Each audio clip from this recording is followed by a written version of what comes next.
سبحاناللہ و بحمدہ عدد خلقہ ورضا نفسہ وزینت عرشہ ومداد کلماتہ۔ اعوذ باللہ من الشیطان الرجیم، بسم اللہ الرحمن الرحیم۔ رب اشرح لی صدری ویسر لی امری واحلل عقدۃ من لسانی یفقہوا قولی واجعل لی وزیرا من اہلی۔ اللہم الہمنا رشدا واعذنا من شرور انفسنا۔ اللہم ارنا الحق حقا وارزقنا اتباعہ۔ اللہم ارنا الباطل باطلا وارزقنا اجتنابہ۔ آمین ثم آمین۔ تفسیر سورہ البقرہ آیت نمبر 75۔ افتطمعون ان یؤمنوا لکم وقد کان فریق منہم یسمعون کلام اللہ ثم یحرفونہ من بعد ما عقلوہ وہم یعلمون۔ اے مسلمانوں، اب کیا ان لوگوں سے تم یہ توقع رکھتے ہو کہ یہ تمہاری دعوت پر ایمان لے آئیں گے؟ حالانکہ ان میں سے ایک گروہ کا تو یہ شیوا ہی رہا ہے کہ اللہ کا کلام سنا اور پھر خوب سمجھ بوجھ کر دانستہ اس میں تحریف کر دی۔ کس کا تذکرہ جاری ہے؟ یہود کا اور بنی اسرائیل کی مغضوب قوم کا تذکرہ جاری ہے۔ اللہ سبحانہ تعالیٰ نے اپنی نعمتوں کا تذکرہ کیا۔ نعمتوں کا ذکر اور یاد دہانی کرنے کے بعد اللہ سبحانہ تعالیٰ نے اپنے کچھ مطالبے کیے کہ جب میں نے اتنی نعمتوں سے نوازے تو تم فلاں فلاں فلاں عمل میرے اس نعمتوں کے اظہار میں یہ کرو۔ اس کے بعد اللہ سبحانہ تعالیٰ نے ایک تذکرہ فرمایا پوری کی پوری نعمتیں جن سے نوازا گیا تھا اور اس قوم کے رویے اور سرگرمیاں دکھائیں۔ اگر کل کے سبق کا ہم بالکل اختتامی حصہ دہرا لیں تو اللہ سبحانہ تعالیٰ نے، کیونکہ اس کا لنک اس کے ساتھ ہوگا کہ اللہ فرما رہے ہیں کہ تم ان لوگوں سے یہ امید رکھتے ہو کہ یہ تمہاری باتوں پر کان دھریں گے اور یہ ایمان لائیں گے اور یہ رسپونڈ ریسیپروکیٹ کریں گے محمد صلی اللہ علیہ وسلم کی دعوت پر، حالانکہ ان کا تو رویہ ہی بہت ہی بدبختی کا رویہ اور ہدایت سے ہٹا ہوا اور گمراہی کرائے۔ اللہ سبحانہ تعالیٰ نے کل کے سبق کے اختتام پر ہمیں کیا بتایا تھا کہ اللہ سبحانہ تعالیٰ نے ان اہل کتاب کو، ان یہودیوں کو، بنی اسرائیل کے اس بستی کے اندر ایک بہت بڑا سا معجزہ دکھایا تھا کہ گوشت کا ٹکڑا مارنے پر وہ مقتول جو ہے وہ جی اٹھا تھا اور اس نے بول کے اپنے قاتل کا نام بتایا، اور اللہ نے بتایا کہ اتنا بڑا معجزہ دیکھنے کے باوجود ایمان سے محروم رہے تھے، بھٹکے رہے تھے، گمراہ رہے تھے اور حضرت موسیٰ علیہ السلام پر ایمان نہیں لائے تھے۔ اور پھر اللہ نے وجہ بتائی اور یہ بھی بتایا تھا کہ کتنا وجہ کیا تھی کہ ان کے دل بہت سخت ہو گئے تھے۔ ثم قست قلوبکم، ان کے تو دل ہی سخت ہو گئے تھے، اور یہ بھی بتایا گیا کہ کتنے سخت ہیں، تو پتھروں سے بھی زیادہ سخت ہو گئے، نہ یہ روتے تھے نہ ان کے دل کے اندر کسی قسم کی کوئی نرمی تھی، قساوت قلب کا شکار۔ اور ہم نے کل یہ اصول بالکل اختتام اپنی کلاس کی بات کی تھی کہ اگر کوئی شخص دل کی سختی کا شکار ہوگا تو ایک تو اس کا دل سخت ہوگا، اس دل کی سختی کی علامتیں یہ ہوں گی کہ اس کا آنکھ اس کی جامد ہوگی اور آنکھوں سے اس کے آنسو جاری نہیں ہوں گے۔ مومنوں کا دل بھی نرم، مومن قرآن کی تلاوت پر دل لرزتا اور ڈولتا بھی ہے، آنکھوں سے آنسو بھی جاری ہوتے ہیں، سجدہ ریز بھی ہوتے ہیں، عاجزی انکساری کا اظہار بھی کرتے ہیں۔ تو یہ سب چیزیں اگر نہ ہوں تو وہ دل کی سختی، اور اگر یہ علامتیں موجود ہوں تو دل کی نرمی۔ اور پھر ہمیں یہ بات پتہ چلی تھی کہ جب دل سخت ہو تو قرآن کی آیات، اللہ کے معجزات اور اللہ کی نشانیوں کے باوجود ایمان نہیں ملتا، انسان ہدایت سے محروم رہ کے بھٹکتا رہتا ہے اور گمراہی سے دوچار رہتا ہے۔ ذرا کل ایک اور بات دیکھ لیجئے کہ ہم نے کل یہ تو دیکھا کہ ان کا دل سخت تھا اس لیے ایمان نہیں لائے تھے اور ہدایت سے محروم رہے تھے۔ دل سخت کیوں تھا؟ دل سخت کیوں تھا؟ بنی اسرائیل کا دل سخت ہونے کی وجہ ان کے 3 رویے تھے۔ اس دل کی سختی کے تذکرے کے پیچھے اس بنی اسرائیل کے قوم کے 3 قصے، 3 رویے اور حالتیں واضح طور پر عیاں ہیں۔ یہ 3 رویے اور عمل تھے جو ان کی سختی قلب کا وجہ اور ذریعہ بنی تھی۔ پہلا معاملہ، یہ اللہ سے وعدہ کرتے تھے اور اللہ سے کیے ہوئے وعدے کو وفا نہیں کرتے تھے، اس کو توڑ دیتے تھے۔ دوسرا، ہم نے ان کا رویہ دیکھا کہ جب اللہ سبحانہ تعالیٰ انہیں کسی کام کا حکم دیتے تھے، جیسے گائے کو ذبح کرنے کا حکم دیا گیا تھا تو کیا رویہ تھا؟ کیلو کال، سستی، کاہلی، حجت بازی، ڈھٹائی، اللہ کے حکم کو ماننے کا انکار، اور اگر کرنا ناچار و چار تو بقراہت کرنا، اللہ کے احکامات کا انکار اور عمل کرنا تو کراہت اور مجبوری میں کرنا، یہ بھی دل کی سختی کی وجہ ہے۔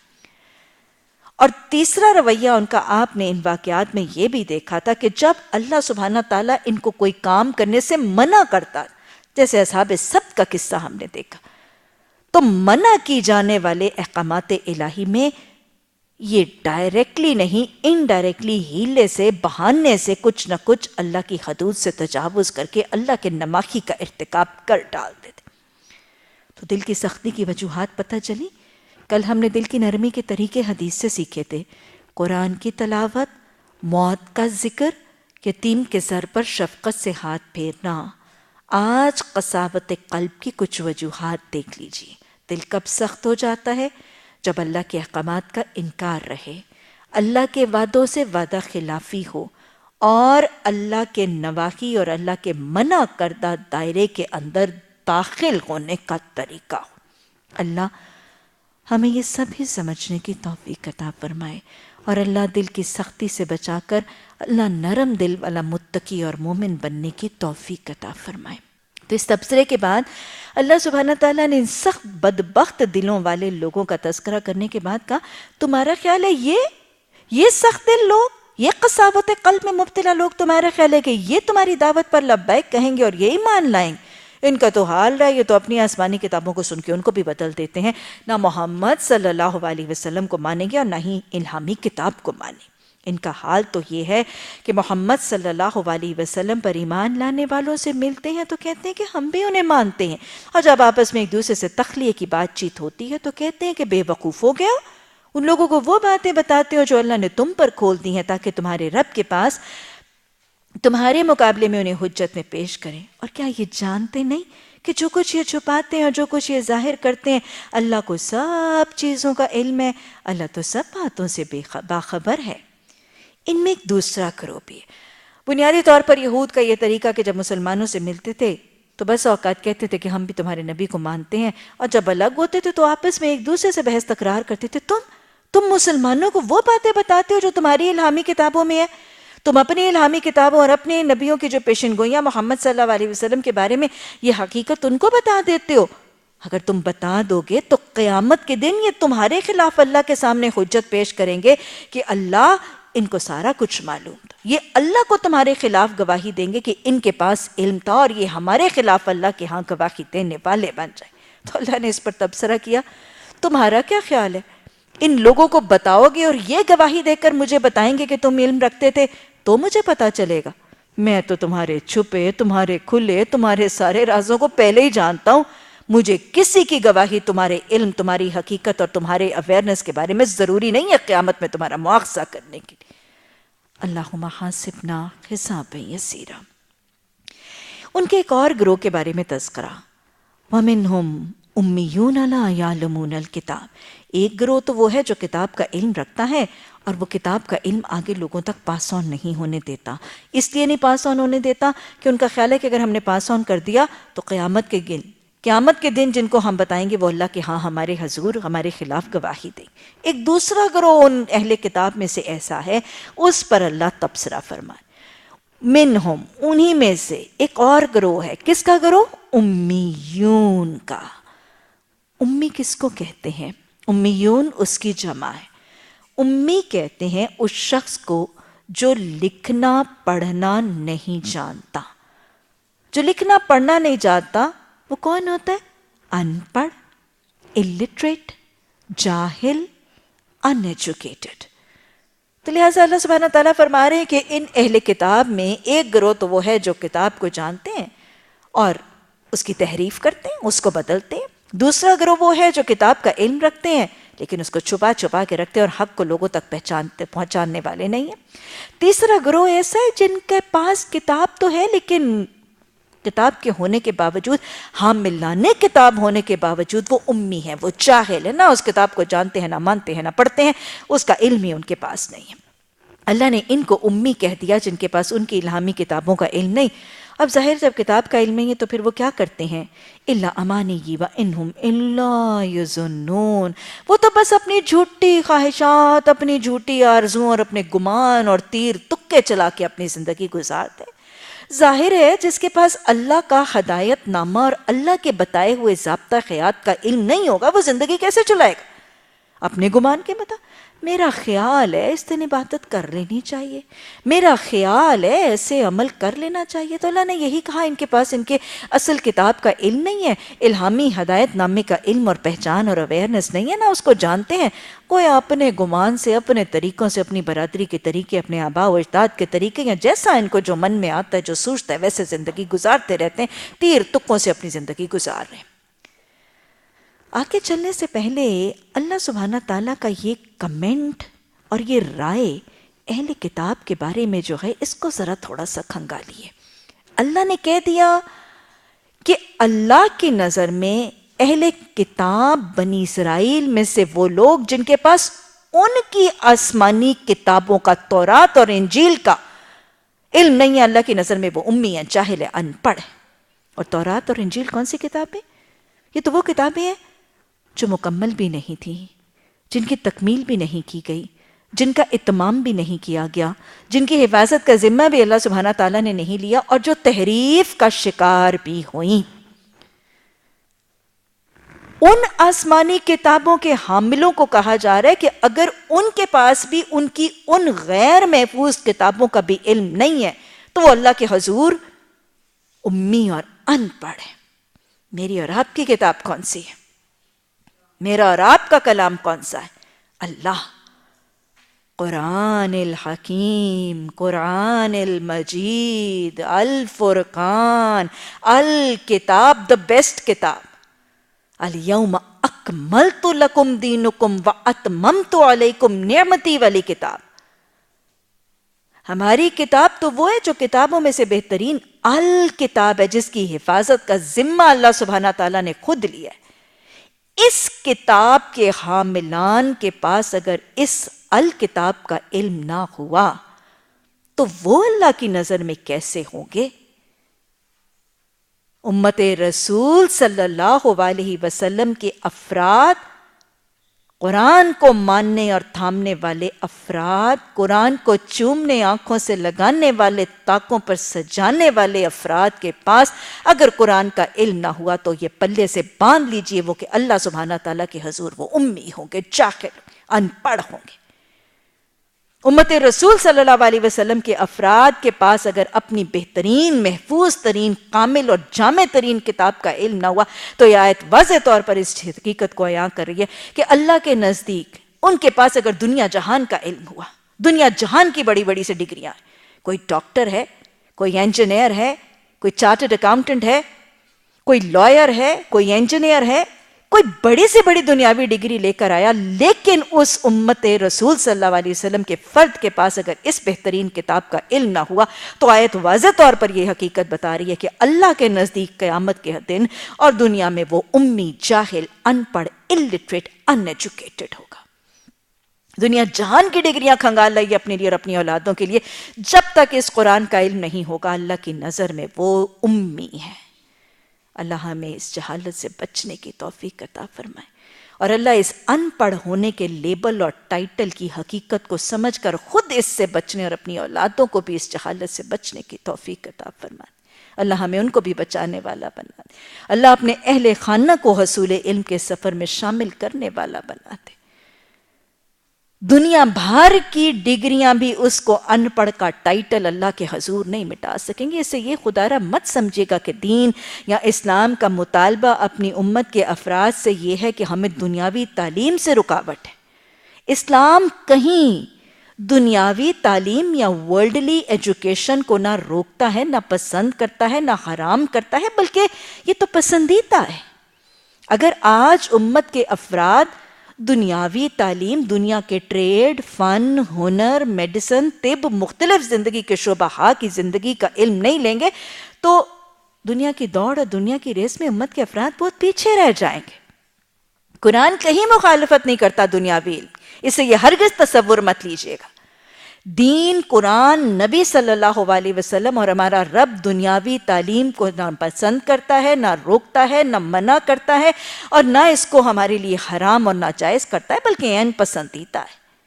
رزق حلال کے کمانے کے لیے، قصب حلال کے کمانے کے لیے، دنیا کی دوڑ میں باقی قوموں سے آگے نکلنے کے لیے، ارے دنیا کی تعلیم نہیں ہوگی تو امت کے افراد تو کنویں کے مینڈک بن کے رہ جائیں گے۔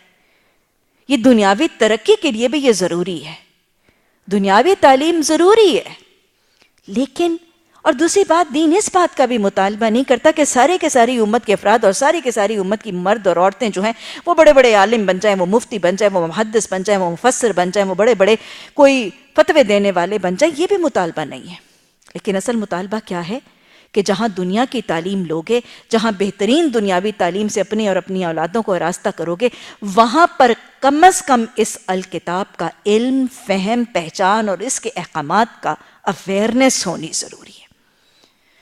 دنیا بھر کی ایجوکیشن بھی ہوئی، بہترین ڈگریاں اور سرٹیفیکیشن بھی ہوئے، تو یاد رکھیے گا جب تک قرآن اور حدیث کا علم نہیں ہوگا، رب پسند طریقے سے زندگی گزارنا ممکن نہیں ہوگا۔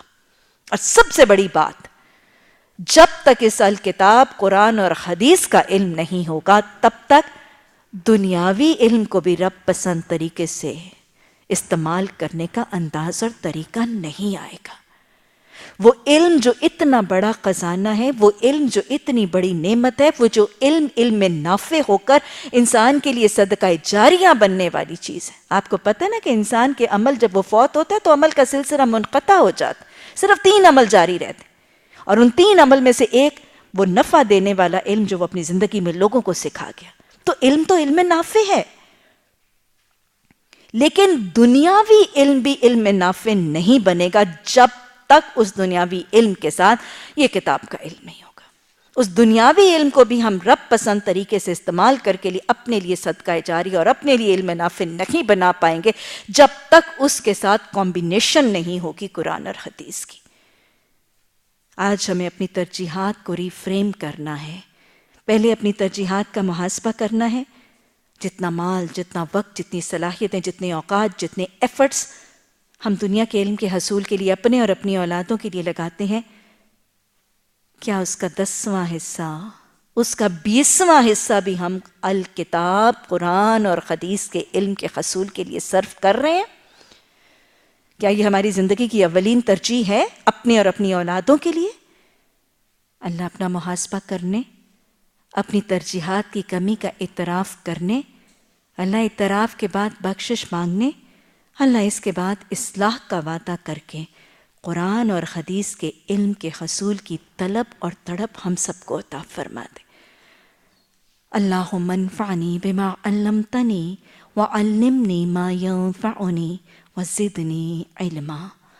اللہم انی اسألک علما نافعا رزقا طیبا وعملا متقبلا۔ تو اللہ سبحانہ تعالیٰ نے بڑی 2 ٹوک بات بتا دی کہ وہ لوگ میری نظر میں امی ہیں جن کے پاس الکتاب کا علم نہیں، اور جب الکتاب کا علم نہیں تو پھر محض اپنی وہم اور گمان پر زندگی گزارے۔ بس ہلاکت اور تباہی ہے ان لوگوں کے لیے جو اپنی ہاتھوں سے شرع کا نوشہ لکھتے ہیں، پھر لوگوں سے کہتے ہیں یہ اللہ کے پاس سے آیا ہے تاکہ اس کے معاوضے میں تھوڑا سا فائدہ حاصل کریں۔ یہ تھوڑا سا فائدہ کون سا ہے؟ دنیاوی فائدہ، کوئی دنیا کا فائدہ، کوئی دنیا کے نقصان سے بچنا، کوئی دنیا کی بھلائی حاصل کرنا، کوئی دنیا کی ترقی، حکومت، اقتدار حاصل کرنے کے لیے کرتے ہیں۔ تو اللہ فرماتے ہیں کہ یہ صرف اس لیے کرتے ہیں کہ دنیا کا تھوڑا سا فائدہ حاصل کر لیں۔ ان کے ہاتھوں کا یہ لکھا بھی ان کے لیے تباہی کا سامان ہے، اور ان کی یہ کمائی بھی ان کے لیے موجب ہلاکت ہے۔ اور پتہ یہ رویہ اہل کتاب کا کیوں ہے؟ وَقَالُوا لَن تَمَسَّنَا النَّارُ إِلَّا أَيَّامًا مَّعْدُودَاتٍ، وہ یہ کہتے ہیں کہ ہمیں جہنم کی آگ صرف چند گنتی کے دن چھوئے گی۔ قرآن اور حدیث کے احکامات کا انکار اس ہی شخص کے لیے ممکن ہے اور آسان ہے جس کے دل میں آخرت کی پکڑ، پوچھ، سزا، جزا کا خوف نہیں۔ عقیدہ آخرت جب مضبوط نہیں اور فکر آخرت کا جب غالب اثر نہیں، تو پھر انسان شتر بے مہار کی طرح آزاد ہے. پھر اس کے لیے قرآن اور حدیث کے احکامات کا انکار کرنا، تکذیب کرنا اور اس کے عمل میں کمی کرنا اس کے لیے آسان ہو جاتا ہے. لیکن جس کے دل میں عقیدہ آخرت راسخ ہے، بالآخرۃ ہم یوقنون کی کیفیت ہے، اور جس کا خوف اور جس کا فکر آخرت غالب فکر ہے، وہ قرآن و حدیث کے احکامات پر استقامت پانا اس کے لیے آسان ہے.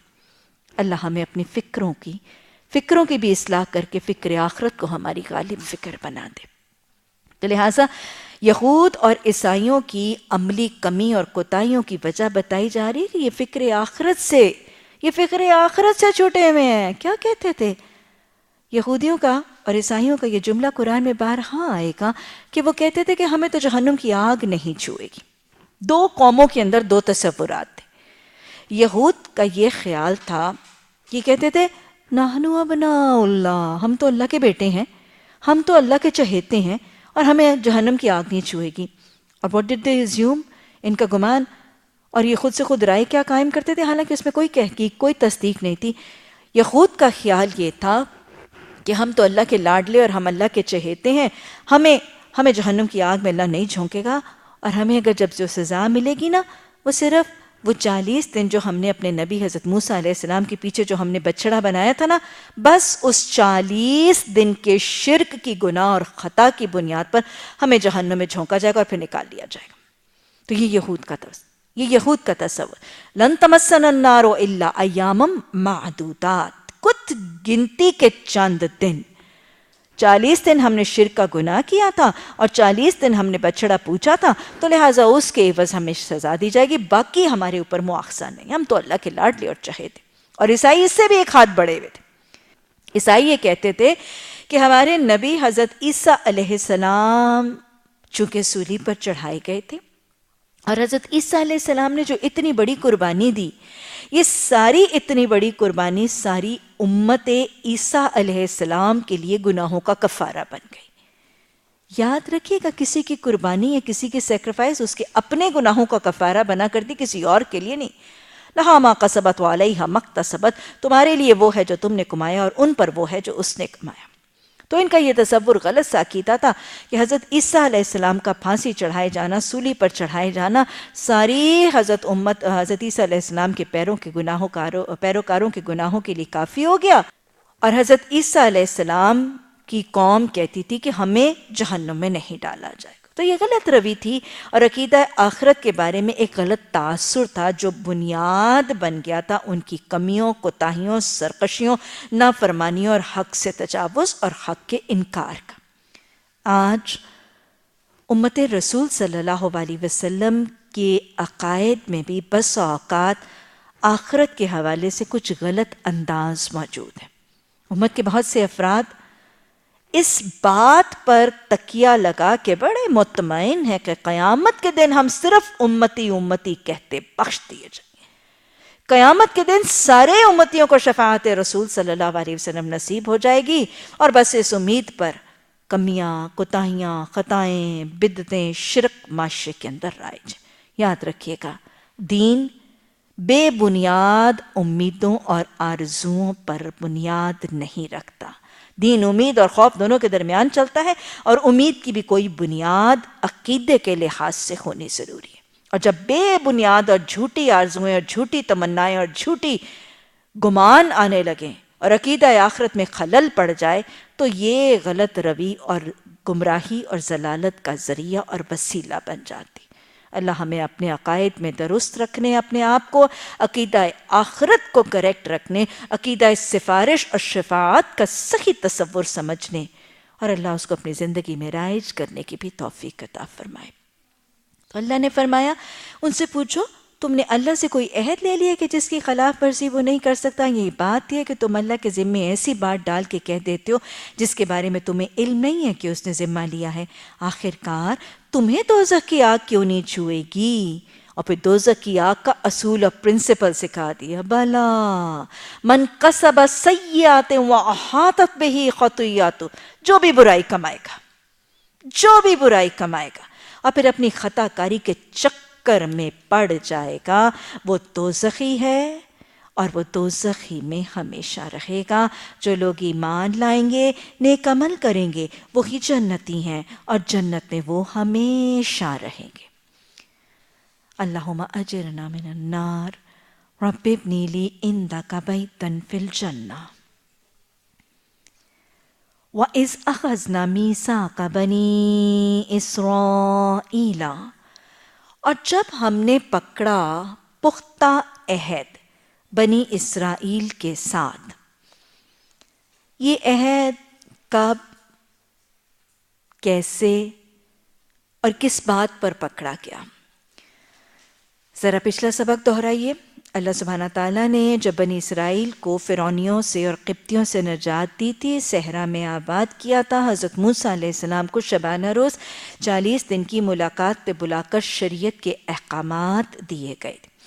یہ شریعت کے احکامات لوحوں تختیوں پر کندہ کر کے 10 احکامات یا 10 نکات موسیٰ، جس کو ہم انگلش میں 10 کمانڈمنٹس آف موسیٰ کے نام سے بھی جانتے ہیں، اس شکل میں حضرت موسیٰ علیہ السلام کو دیے گئے تھے۔ قوم تک جب یہ احکامات پہنچے تو قوم پیچھے سے شرک میں اور بت پرستی اور بچڑے کو پوجنے میں ملوث ہو چکی تھی۔ حضرت موسیٰ علیہ السلام نے واپس آ کے اس شرک کا تو خاتمہ کیا۔ جب یہ احکامات ان کو دیے تو قوم نے بستی نے ماننے سے انکار کر دیا۔ انہوں نے طور کا وہ ٹرپ جس کا ہم نے تذکرہ کیا، اس کے بعد سب کے سب جو سرداران ہیں 70 کو مارا گیا، پھر زندہ کر کے اٹھایا گیا، لیکن اس کے باوجود انکار، اور پھر ان کے وعدہ کب ان سے لے گیا تھا؟ خُذُوا مَا آتَيْنَاكُمْ بِقُوَّةٍ وَاذْكُرُوا مَا فِيهِ لَعَلَّكُمْ تَتَّقُونَ۔ یہ کوہ طور کو معلق کر دیا گیا تھا، ان سے وعدہ لیا گیا تھا کہ یہ جو تمہیں شریعت کے 10 احکامات دیے گئے ان کو تھام لو، ان پر عمل کرو، اور ان لوگوں نے وعدہ کیا تھا، لیکن پھر کیا ہوا تھا؟ ثُمَّ تَوَلَّيْتُمْ إِلَّا قَلِيلٌ مِّنكُمْ وَأَنتُم مُعْرِضُونَ۔ پھر تم پھر کہتے ہو اور تم نے منہ موڑ لیا تھا، تھوڑے سنے وعدہ۔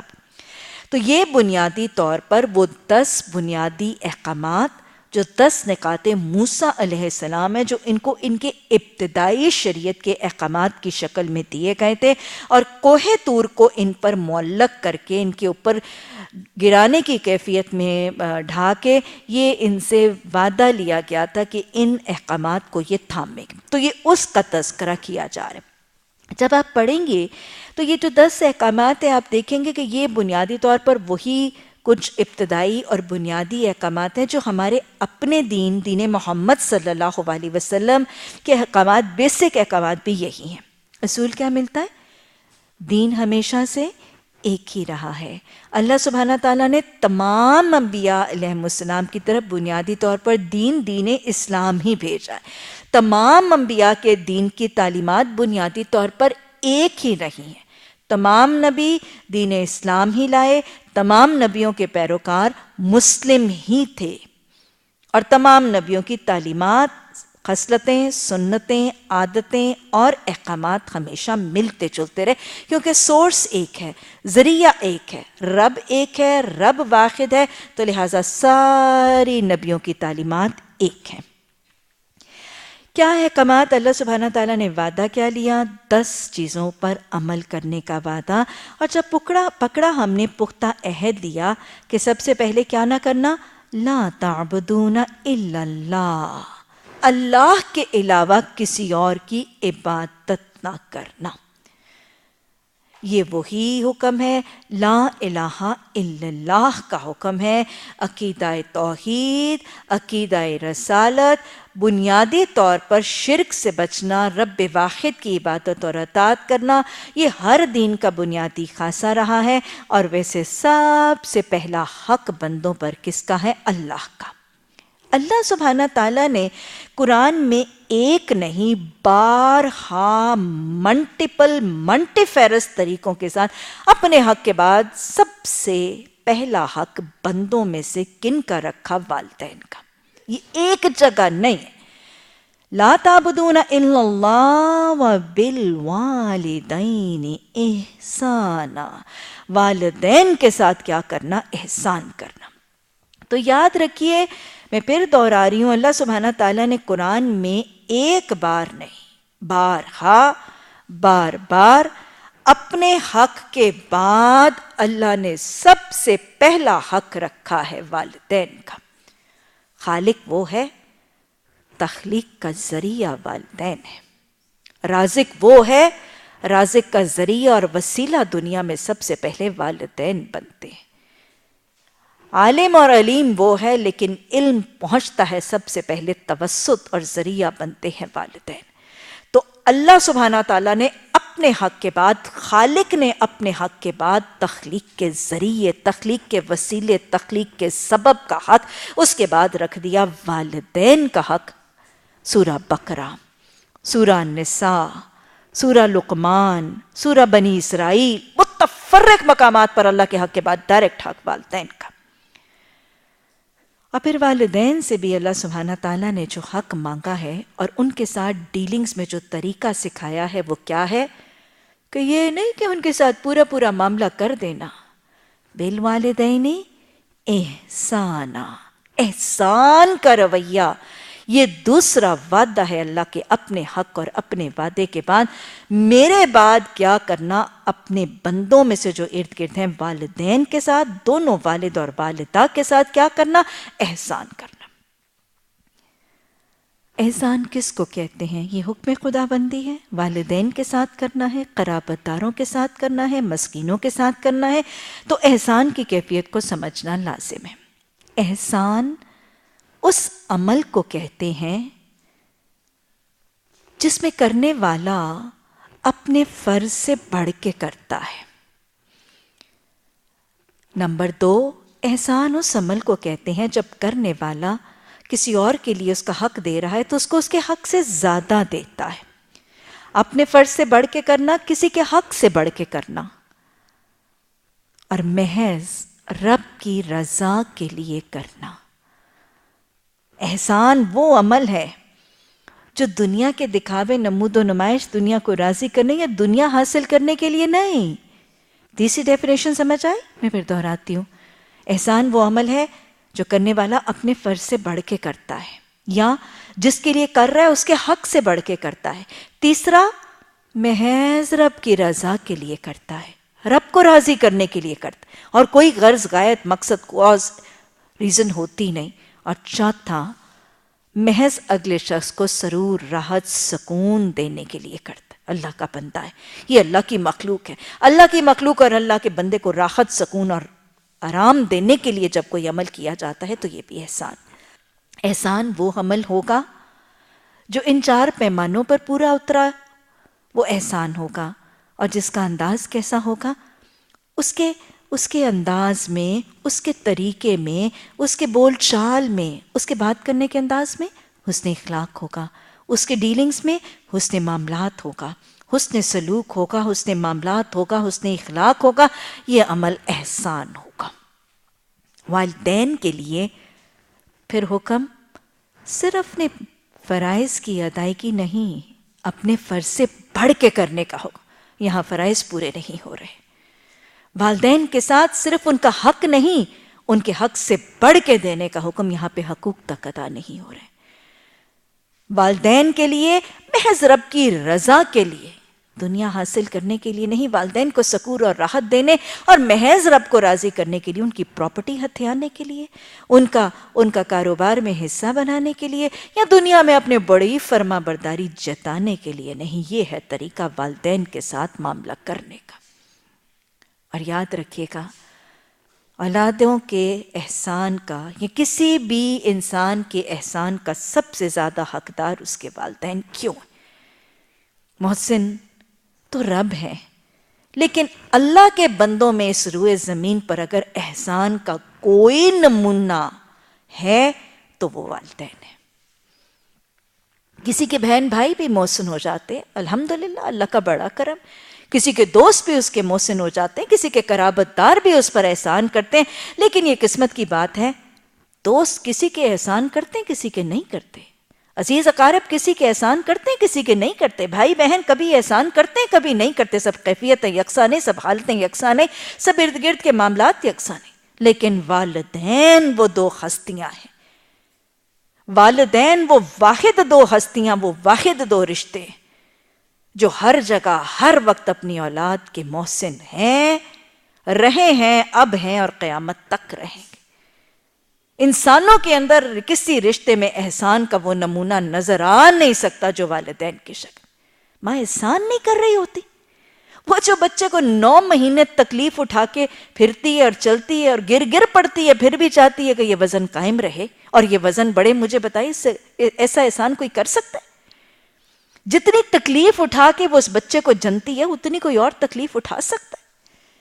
جتنی مشقتوں پر مشقتیں اٹھا کے اس کو اپنے سینے سے چمٹا کے اس کے دودھ کا بندوبست کرتی ہے اتنی کوئی کر سکتا ہے؟ آج تو شاید یہ نمونے بھی ممتا کے نظر نہیں آتے. وہ پرانے زمانے کی ماؤں کا ہوتا تھا کہ بستر گیلا کر دیتا تھا بچہ تو ماں خود گیلے پہ ٹھنڈی سردی میں سو جاتی تھی اور اس کو خشک اور گرم جگہ پہ سلا دیتی تھی. یہ کوئی نہیں کر سکتا، یہ صرف ماں کر سکتی ہے. رات گئے تک ساری دنیا سوئی ہے اور رات کے پہروں میں اس کی بیماری میں اس کو سہلاتے ہوئے اس کی تکلیف میں اس کو لے کر چلتی ہے، ٹہلتی ہے، سینے سے لگاتی ہے. کون کر سکتا ہے؟ ماں کے علاوہ یہ کوئی نہیں کر سکتا. وہ گر گر پڑنے والے کو بار بار اٹھا کے چلانا، اس کو ہاتھ پکڑ کے لکھنا سکھانا، اس کے منہ میں ایک ایک لقمہ ڈالنا، یہ ماں ہی کر سکتی ہے. ایسا احسان اور کوئی نہیں کر سکتا. اور یہ والد کا احسان ہی ہے. سارا دن کھپتا ہے، محنت کرتا ہے، مزدوری کرتا ہے اپنے خون پسینے کی کمائی سے، خود نہیں پہنتا اولادوں کو پہنا دیتا ہے، خود نہیں کھاتا اس کو کھلا دیتا ہے. یہ والد کا احسان ہی تو ہے. کوئی اور کر سکتا ہے؟ اپنے خون پسینے کی کمائی اپنے منہ کے لقمے اپنی اولادوں کو دے دینا، یہ کوئی نہیں کر سکتا. میں پھر دوہرا رہی ہوں، والدین جیسے احسان کرتے ہیں اس روئے زمین پر اور کوئی رشتہ، کوئی ذات، کوئی ہستی ویسا احسان کر نہیں سکتی. اس لیے احسان کا حکم دے دیا ان دونوں زبردست محبت کرنے والی، احسان کرنے والی محسن ہستیوں کے ساتھ. والدین جن کے لیے اللہ سبحانہ تعالیٰ نے قرآن میں اور رسول رحمت صلی اللہ علیہ وسلم نے حدیث اور سنت میں ایک خزانہ چھوڑا ہے ان کے حقوق کی ادائیگی کی تعلیم کے لیے. بہت ہی پیاری سی حدیث ہے، آپ نے بہت ہی دفعہ سنی ہوگی، بٹ اتنی پیاری ہے کہ میں جب بھی بتاتی ہوں مجھے مزہ بھی آتا ہے اور مجھے اپنی اس عظیم شفیق ہستی کی محبت بھی دل میں آتی ہے. ایک شخص نے رسول اللہ صلی اللہ علیہ وسلم، حضرت ابو ہریرہ رضی اللہ تعالیٰ عنہ کی روایت سے حدیث آتی ہے کہ ایک شخص نے اللہ کے رسول صلی اللہ علیہ وسلم سے آ کے سوال کیا، یا رسول اللہ صلی اللہ علیہ وسلم، یہ بخاری اور مسلم کی حدیث ہے. حضرت ابو ہریرہ کی روایت سے بخاری اور مسلم کی حدیث ہے کہ ایک شخص رسول اللہ صلی اللہ علیہ وسلم کی خدمت میں حاضر ہوا اور اس نے پوچھا، یا رسول اللہ صلی اللہ علیہ وسلم، مجھ پر سب سے زیادہ حق کس کا ہے؟ حقوق کے بارے میں وہ بڑے حساس تھے. آپ نے کیا فرمایا؟ امو کا، تیری ماں کا. اس نے فرمایا ثم من، پھر کس کا؟ آپ نے فرمایا امو کا. پھر اس نے کہا ثم من، پھر کس کا؟ آپ نے فرمایا امو کا. ایسے جیسے لاجیکلی، تیری ماں کا، تیری ماں کا، تیری ماں کا، 3 دفعہ حق ماں کا. اور پھر اس نے جب 4تھی دفعہ کہا ثم من، پھر آپ نے فرمایا ثم ابی کا، پھر تیرے باپ کا. ماں کا حق اللہ سبحانہ تعالیٰ نے اتنا زیادہ رکھ دیا، اللہ نے قرآن میں ماں کی قربانیاں لکھ دیں. حملته امه ووصينا الانسان بوالديه احسانا حملته امه قرحا ووضعته قرحا وحمله وفصاله 30 شهرا. اس نے بڑی کراہت، بڑی مجبوری، بڑی تنگی سے اس کو بوجھ پر بوجھ، حملته ووضعته وحمله وفصاله 30 شهرا، اس نے بوجھ پر بوجھ اور تکلیفیں اٹھا کے اس کو اٹھایا حمل میں. پھر اس کا دوسرا حق، اس نے بڑی تکلیفوں سے جنا اس کو، اور پھر اس کا حمل اور اس کا دودھ پلانا.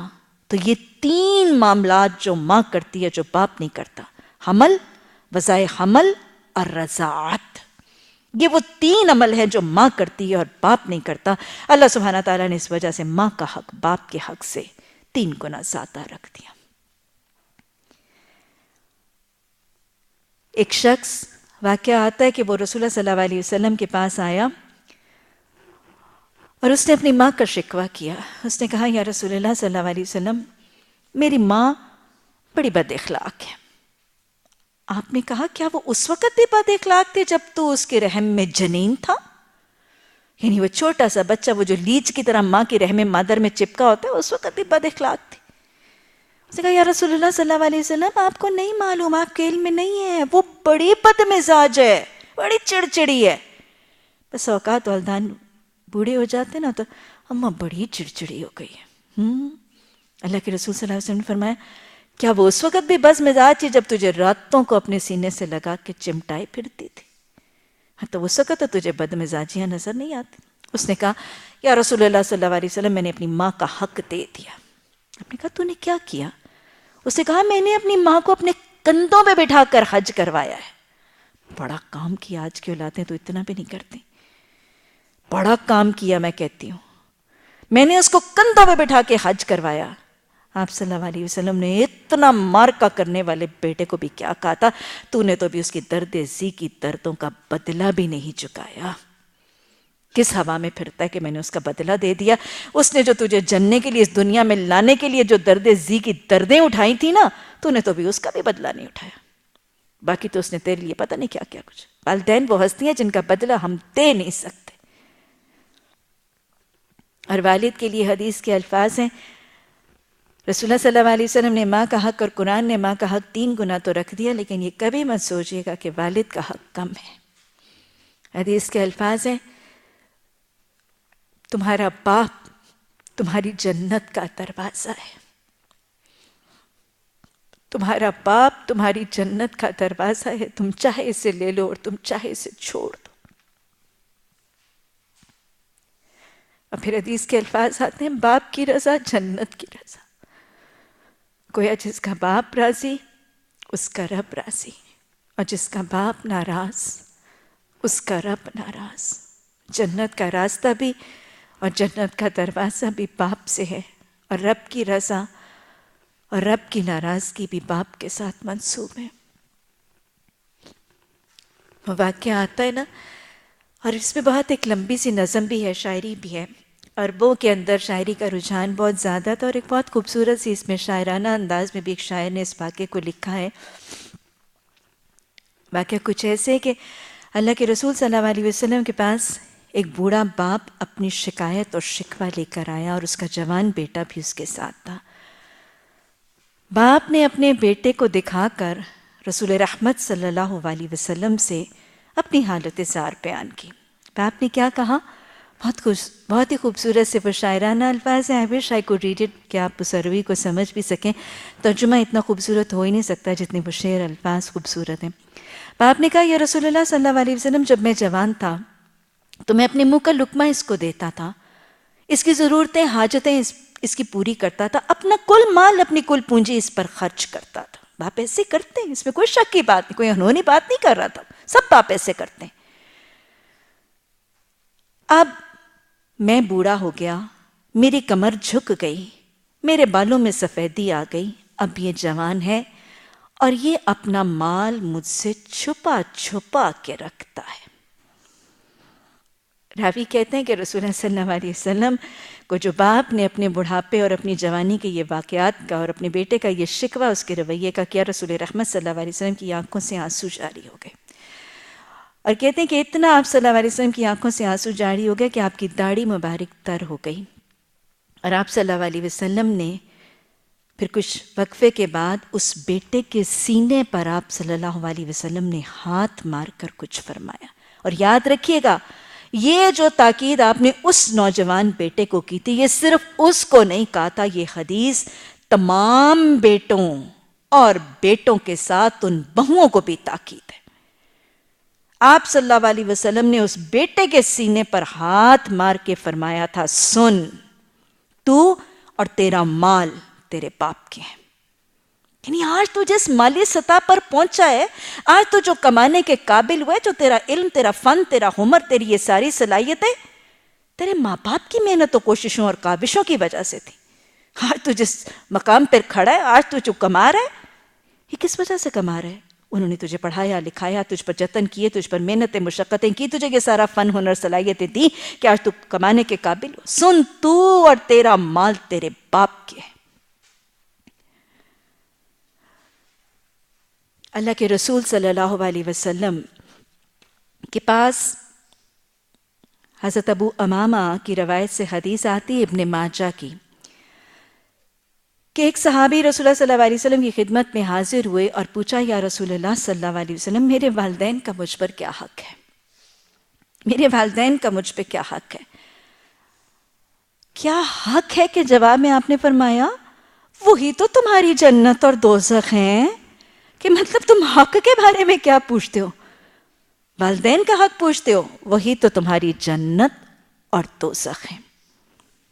اسی طرح حضرت جاہمہ کے بیٹے حضرت معاویہ بیان کرتے ہیں کہ حضرت جاہمہ، یہ ابن ماجہ اور نسائی میں یہ حدیث آتی ہے کہ حضرت جاہمہ رسول اللہ صلی اللہ علیہ وسلم کی خدمت میں حاضر ہوئے اور جہاد میں شامل ہونے کی خواہش کا اظہار کیا۔ یا رسول اللہ صلی اللہ علیہ وسلم، میں آپ کے ساتھ جہاد میں شامل ہو کر اجر کا امیدوار ہوں اور طلبگار ہوں۔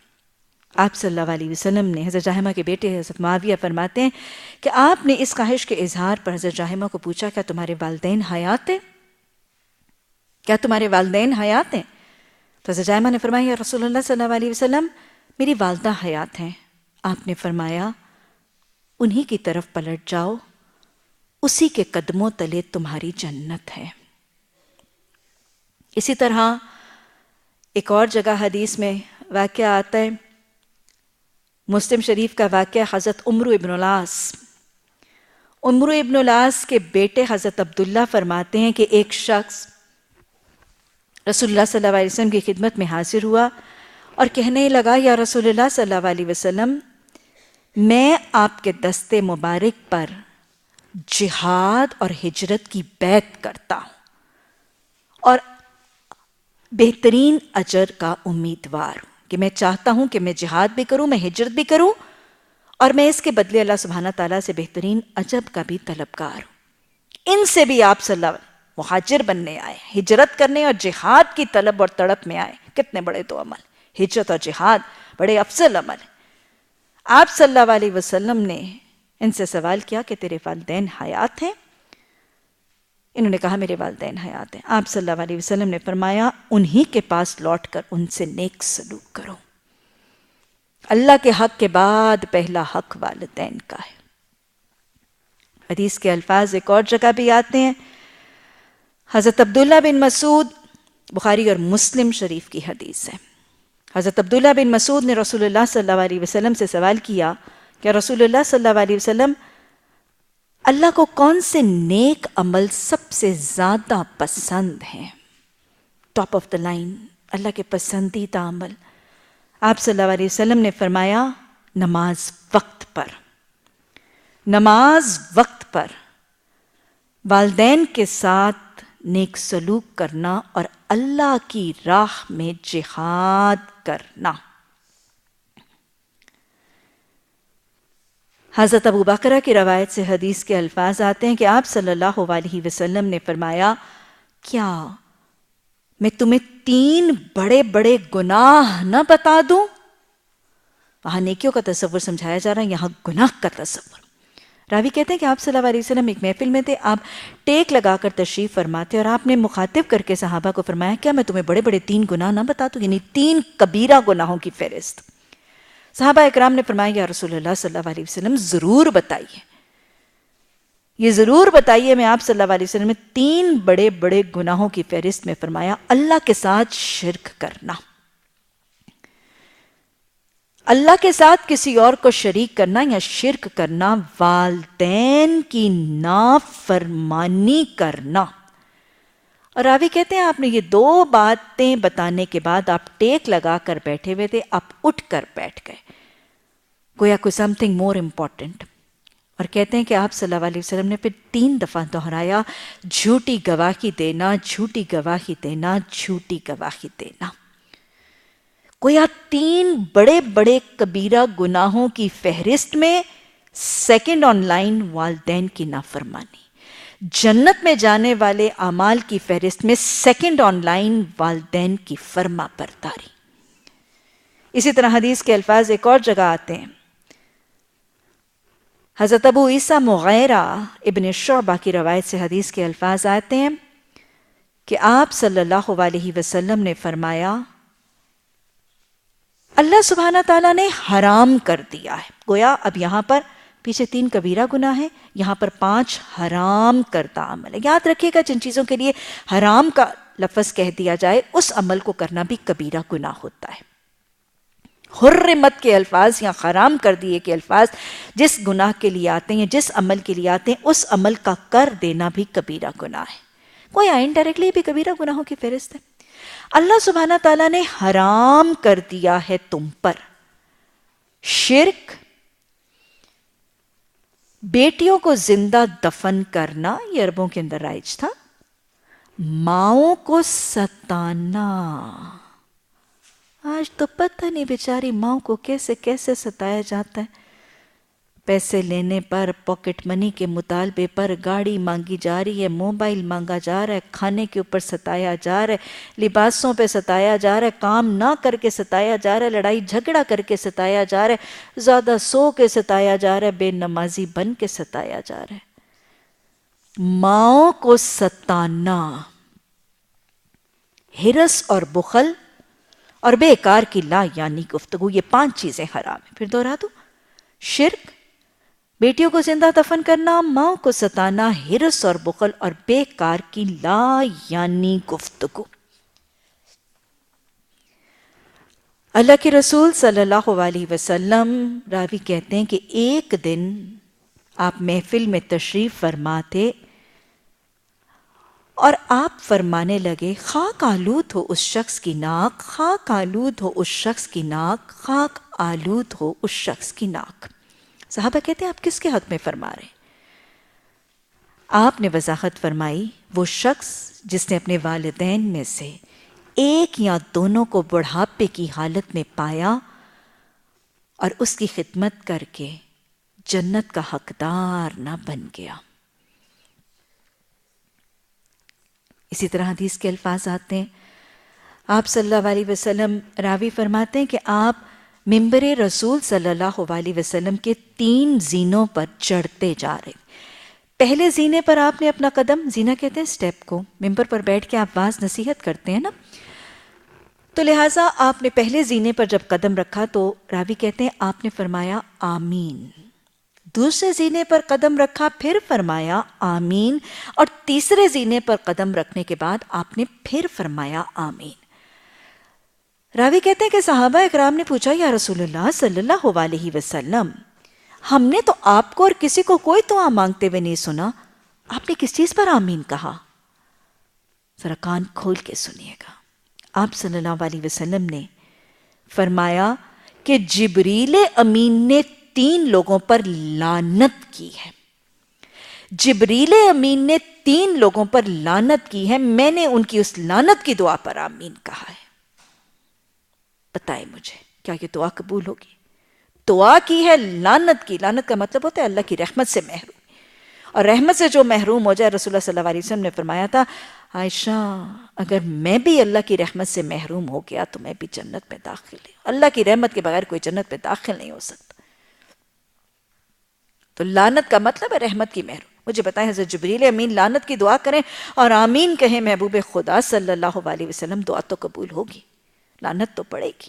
کہ کون سے 3 بدبخت؟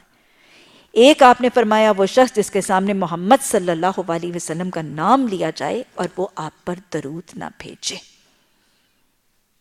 حدیث کے الفاظ ایک اور جگہ پر ہیں، بدترین بخیل وہ شخص ہے جس کے سامنے محمد صلی اللہ علیہ وسلم کا نام لیا جاتا ہے اور وہ درود نہیں بھیجتا. اللہم صلی علی محمد وعلی آل محمد. پہلا وہ شخص جس کے سامنے رسول اللہ صلی اللہ علیہ وسلم کا نام لیا جائے اور وہ ان پر درود نہ بھیجے. دوسرا وہ شخص جو رمضان کے مہینے کو پائے اور اس میں اپنے گزشتہ گناہ نہ بخشوائے. اور تیسرا وہ شخص جو اپنے والدین میں سے کسی ایک یا دونوں کو بڑھاپے کی حالت میں پانے کے باوجود ان کی خدمت کر کے جنت کا پروانہ حاصل کرنے میں ناکام رہ جائے. یہ ہیں وہ 3 لوگ جن پر آپ نے لعنت کی دعا پر آمین کہا. اسی طرح حدیث کے الفاظ آتے ہیں، آپ نے فرمایا 3 بدبخت ایسے ہیں کہ جن کی دعا لیلۃ القدر کی رات میں بھی قبول، عام قبولیت کی دعا کا دن ہے نا، سب کی دعائیں قبول ہوتی ہیں، 3 بدبخت ایسے ہیں کہ جن کی دعا لیلۃ القدر والی رات میں بھی قبول نہیں ہوتی، سود کھانے والا، شراب کا عادی، والدین کا نافرما بردار۔ اسی سے ملتے جلتے ایک اور حدیث بھی ہے، آپ نے فرمایا 3 لوگ ایسے ہیں وہ جنت کیا، وہ تو جنت کی خوشبو بھی نہیں پائیں گے۔ 3 بدبخت، ظاہر ہے بدبخت ہی ہیں، اور نہ ان کی دعائیں قبول ہو رہی ہیں، لیلۃ القدر میں نہیں قبول ہو رہی، باقی دنوں میں کہاں قبول ہوں گی؟ ہر بد نصیب ہی ہے نا۔ جنت کیا، جنت کی خوشبو، اللہ کے عزیز میں آتا ہے کہ جنت کی خوشبو 100 سال کی مسافت سے آ رہی ہوگی۔ 3 بدبخت ایسے ہیں کہ وہ جنت کیا، وہ جنت کی خوشبو بھی نہیں پائیں گے، وہ بھی یہی 3 ہیں، سود خور، شراب کا عادی اور والدین کا نافرما بردار۔ اور پھر اس سے زیادہ سخت حدیث، آپ صلی اللہ علیہ وسلم نے فرمایا 4 لوگ ایسے ہیں کہ اللہ نے اپنے ذمے لے لیا ہے کہ وہ ان کو جنت میں داخل ہونے نہیں دے گا، اللہم لا تجعلنا منہم۔ 4 بدبخت ایسے ہیں کہ اللہ نے اپنے ذمے لے لیا کہ ان کو جنت میں داخل نہیں ہونے دے گا، سود کھانے والا، شراب کا عادی، والدین کا نافرما بردار اور یتیم کا مال کھانے والا، وراثت کے معاملات کی زیادتی۔ اور حدیث کے الفاظ یہ بھی موجود ہیں کہ اللہ سبحانہ تعالی کچھ گناہوں کی سزا اللہ سبحانہ تعالی دنیا میں دے دیتا ہے، کچھ کی سزا اللہ سبحانہ تعالی قیامت کے لیے مؤخر کر دیتا ہے، یعنی انسان کے اعمال اور انسان کی کمیوں کوتاہیوں میں سے کچھ کا مواخذہ اللہ دنیا میں کر لیتا ہے اور کچھ کا مواخذہ اللہ قیامت کے لیے پوسٹ پون کر دیتا ہے۔ لیکن ایک عمل ایسا ہے، ایک گناہ ایسا ہے جس کی سزا اللہ دنیا میں ضرور دیتا ہے، وہ کیا ہے؟ والدین کی نافرمانی۔ کچھ گناہوں کی سزا اللہ دنیا میں دیتا ہے، کچھ کو اللہ قیامت کے لیے مؤخر کر دیتا ہے، لیکن ایک گناہ ایسا ہے جس کی سزا اللہ دنیا میں ضرور دیتا ہے، اور وہ ہے والدین کی نافرمانی۔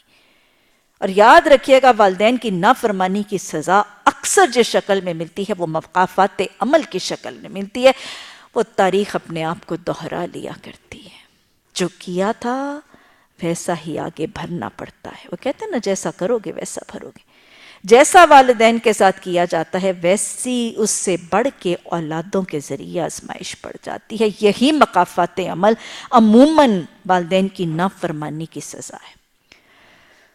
وہ ایک واقعہ بھی مجھے بس اوقات اس حدیث کے لیے یاد آتا ہے، واقعہ مسلمانوں کا تو نہیں ہے، واقعہ تو ہندوؤں کا ہے، لیکن داستان بڑی کریکٹ ہے۔ وہ ایک ہندو تھا، اس کا ایک بیٹا تھا، باپ جو ہے وہ بیچارہ بوڑھا ہو گیا، بیٹا بھی جوان تھا، باپ بوڑھا بھی تھا، بیمار بھی تھا، نہ وہ مر رہا تھا نہ مال چھوڑ رہا تھا۔ بیٹے نے ایک دن کیا سوچا، اس نے کہا کہ میں اس کو لے جاتا ہوں اور ابا کا کانٹا نکالتا ہوں۔ وہ لے گیا اس کو کہیں دریا پر، ندی پر لے گیا، دریا پر لے گیا، اور ذرا دریا کے کنارے جا کر ذرا سا آگے جا کے اس نے باپ کی گردن پکڑی اور اس کو ذرا پانی میں ڈبکی دبونے لگا۔ باپ نے کہا بیٹا ذرا رک جا۔ بیٹے نے کہا کیوں باپو، کیا بات ہے؟ باپو کہتے ہیں نا وہ لوگ اپنے باپ کو، کیوں باپو کیا بات ہے؟ اس نے کہا نہ بیٹا نہ، مجھے یہاں نہ ڈبونا، مجھے وہ وہاں جا کے ڈبونا۔ اس نے کہا کیوں باپو، وہاں جا کے کیوں ڈبو؟ اس نے کہا میں نے اپنے باپ کو بھی وہیں ڈبویا تھا۔ بات سمجھ میں آئی؟ یہی ہوتا ہے، یہی ہے والدین کی نافرما برداری کی سزا۔ یہ مقافات عمل کی شکل میں تاریخ اپنے آپ کو دہرا دیتی ہے۔ جو کچھ ڈالا جاتا ہے وہی طریقے اور وہی سنتیں عادہ کر کے واپس لوٹا دیے جاتے ہیں۔ یہ وہ گناہ ہے جس کی سزا دنیا میں ضرور ملتی ہے۔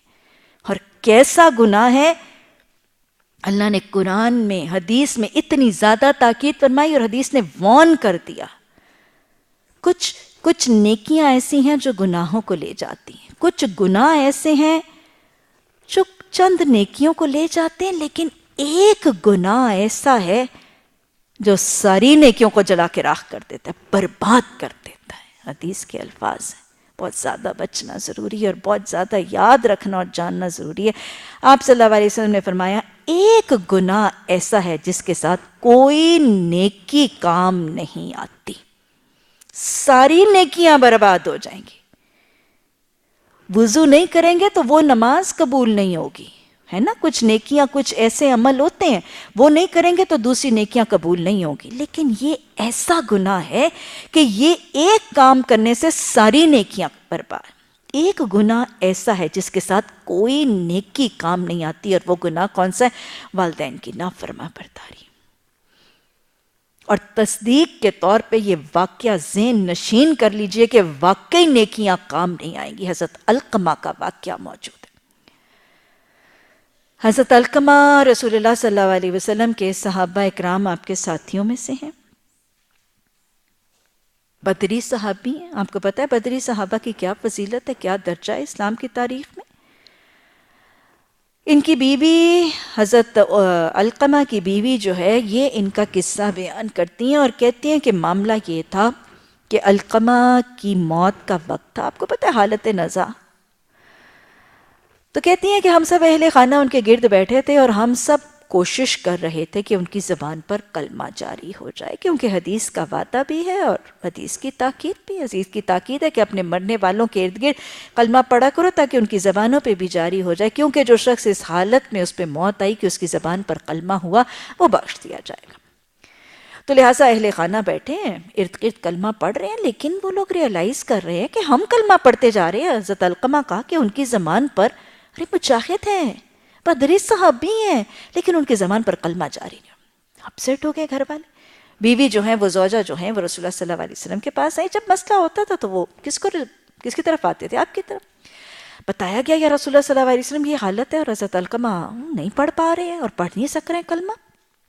آپ صلی اللہ علیہ وسلم نے پہلا سوال کیا، کیا کوئی علقمہ سے ناراض تو نہیں ہے؟ سب سے پہلے سوچنے کی بات، کوئی خفا ہو، کوئی رحم کا رشتہ کٹا ہو، کوئی تعلق کٹا ہو تو یہ امکان ممکن ہے۔ آپ نے تو جنرل سی بات پوچھی، کیا کوئی علقمہ سے ناراض تو نہیں؟ قطع رحمی کی اہمیت بھی پھر دوہرا لیجیے۔ کوئی قطع رحمی کرنے والا جنت میں داخل نہیں ہوگا۔ کوئی علقمہ سے ناراض تو نہیں ہے؟ بیوی نے کہا ام علقمہ ناراض ہے، یعنی حضرت علقمہ کی والدہ ناراض، ام علقمہ ناراض ہے۔ اور پھر بیوی نے ناراضگی کی کیفیت بھی سمجھا دی۔ حال یہ ہے کہ ام علقمہ شہر میں کہیں رہتی ہیں اور بیٹا کہیں اور رہتا ہے، خفقی ہے، دونوں الگ الگ ناچاکی ہے، ملتے جلتے بھی نہیں ہیں۔ آپ صلی اللہ علیہ وسلم نے ام علقمہ کو بلا لیا۔ ام علقمہ آئیں، آپ نے پوچھا ام علقمہ تیرا اور علقمہ کا کیا معاملہ ہے؟ کہ مطلب کیا پرابلم ہے، کیا ایشو ہے؟ ام علقمہ نے رسول اللہ صلی اللہ علیہ وسلم سے مخاطب ہو کر کہا، یا رسول اللہ صلی اللہ علیہ وسلم، مجھے علقمہ کے دین سے کوئی شکایت نہیں، مجھے علقمہ کے دین سے کوئی شکایت نہیں، وہ دیندار ہے، علقمہ دیندار ہے، روزے دار ہے، شب بیدار ہے۔ اللہ پہلے تو ہم سب کے اندر یہ صفات ہی پیدا کر دے۔ علقمہ دیندار ہے، روزے دار ہے، شب بیدار، تہجد گزار ہے، لیکن میں کیا کروں، میرا نافرما بردار ہے، بات کرتا ہے تو میرا کلیجہ جلا دیتا ہے، بولتا ہے تو میرا دل کاٹ دیتا ہے، میں اسے معاف نہیں کر سکتی۔ بد زبانی ہے نا، ماں کے ساتھ بدتمیزی، بد زبانی، ماں کو ستانا ہے، ماں کا دل جلانا ہے، ماں کا کلیجہ کاٹ رہے ہیں، یہ میں نہیں معاف کر سکتی۔ آپ صلی اللہ علیہ وسلم، حضرت بلال موجود تھے۔ آپ نے کہا پھر بلال، پھر وہ ذرا لکڑیاں جمع کرو، ذرا آگ سلگھاؤ۔ ماں کو شاید یہ خیال ہوا کہ حضرت علقمہ کو جلایا جائے گا، فوراً رسول اللہ صلی اللہ علیہ وسلم کی طرف متوجہ ہوئی، یا رسول اللہ صلی اللہ علیہ وسلم، کیا آپ علقمہ کو جلائیں گے؟ آپ صلی اللہ علیہ وسلم نے فرمایا، تم سفارش کرو، کہ مطلب تم کیا کہتی ہو؟ فوراً ماں نے کہا، میں نے علقمہ کو معاف کیا، جلانے کا معاملہ نہیں کرنا تھا، آپ نے تو ویسے ایک عمومی سی بات کی تھی۔ اور وہ گھبرا گئی، پریشان ہوگی، ماں ہے نا، ماں نے کہا میں نے علقمہ کو معاف کیا۔ بیوی کہتی ہیں ادھر ماں نے یہ کہا تھا میں نے علقمہ کو معاف کیا، ادھر گھر میں بستر مرگ پر پڑے ہوئے اس صحابی رسول صلی اللہ علیہ وسلم کی زبان پر کلمہ طیبہ جاری ہو گیا۔ ایک گناہ ایسا ہے جس کے ساتھ کوئی نیکی کام نہیں آئے گی۔ جب ایسے صحابی کی زبان پر کلمہ نہیں آ رہا تھا تو مجھے بتائیں کیا نیکیاں کام آئیں گی؟ ماں کو ستانا، ماں کو جلانا، ماں کو تنگ کرنا، ماں کی نافرمانی کرنا نیکیاں برباد کر دینے والا عمل ہے۔ اور وہ جو ماؤں کے فرما بردار ہوتے ہیں، ماؤں کے اطاعت گزار اور والدین کے خدمت گزار ہوتے ہیں، ان کا حال کیا ہوتا ہے؟ وہ مجھے یاد ہے، پتہ نہیں چوتھی یا تیسری جماعت کی کتاب میں، اردو کی کتاب میں نے واقعہ پڑھا تھا، آپ نے بھی پڑھا ہوگا، دونوں بنی اسرائیل کے قوم کے 3 لوگوں کا قصہ پڑھا ہے نا۔ وہ 3 لوگ تھے، یہ بخاری میں حدیث کا بیان ہے، یہ قصہ ہے، کہانی ہے۔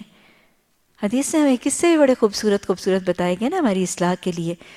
3 لوگ تھے بنی اسرائیل کے قوم کے، یہ سفر کر رہے تھے، راستے میں بارش آئی، طوفان، آندھی، بہت زیادہ ان کو خوف آیا، وہ ایک غار میں چھپ گئے۔ بارش سے بچنے کے لیے آندھی طوفان، غار میں بس چھپ گئے۔ اب اتنی آندھی طوفان ہے، کیا ہوا؟ غار میں چھپے تھے، غار تو پہاڑوں کے اندر ہوتا ہے، پہاڑ کے اوپر سے آ کے ایک بڑے سے پتھر نے غار کا منہ اور دھانا بند کر دیا، بندر بند ہو گئے۔ اب کیا ہوا؟ لگے لگانے زور، دے دھکا، ادھر دھکا ادھر دھکا، پہاڑ کا پتھر کہاں ہلے؟ وہ تو اتنا بڑا وزنی ہے، 3 لوگوں کے ہلانے سے ہلتا پھرتا ہے، وہ پہاڑ کا پتھر نہیں ہل رہا تھا، غار کا دھانا بند ہے، بندر قید ہے۔ اب سیانے تھے، سمجھدار تھے، کچھ دین کا علم بھی رکھتے تھے، فوراً بیٹھے، سر جوڑا، آپس میں ڈیسائیڈ کیا کیا کریں۔ کہنے لگے اللہ سے دعا کرتے ہیں، بہت بڑا ذریعہ ہے، اور دعا تو بہت بڑے زندگی کے پتھر اور مصیبتیں جو ہیں ٹال دیتا ہے۔ آپس میں معاملہ کیا، دعا کرتے ہیں، اور دعا کے لیے انہوں نے ایک دوسرے کو یہ بھی کہا کہ ہم دعا کرنے سے پہلے اپنے کچھ نیک عمل جو ہیں ان کا وسیلہ بنا کے دعا کریں، یہ جائز ہے، یہ جائز ہے۔ اپنے کچھ نیکیوں کا تذکرہ، وسیلہ یا واسطہ دے کر کہ اللہ میں نے یہ عمل کیا ہے، اس عمل کی نیکی کو قبول کر کے میں نے تیری رضا کے لیے یہ کام کیا ہے، اللہ مجھ سے راضی ہو کر میری فلاں حاجت پوری کر دے۔ اس انداز میں دعا مانگی جا سکتی ہے، اور اپنے نیک عمل کو وسیلہ بنا کے جو دعا کی جاتی ہے اس کے لیے بھی آسمان کے دروازے کھل جاتے ہیں۔ اب یہ لگے اپنے مختلف اعمال کا وسیلہ دینے۔ ان میں سے ایک نے کیا دعا کی تھی؟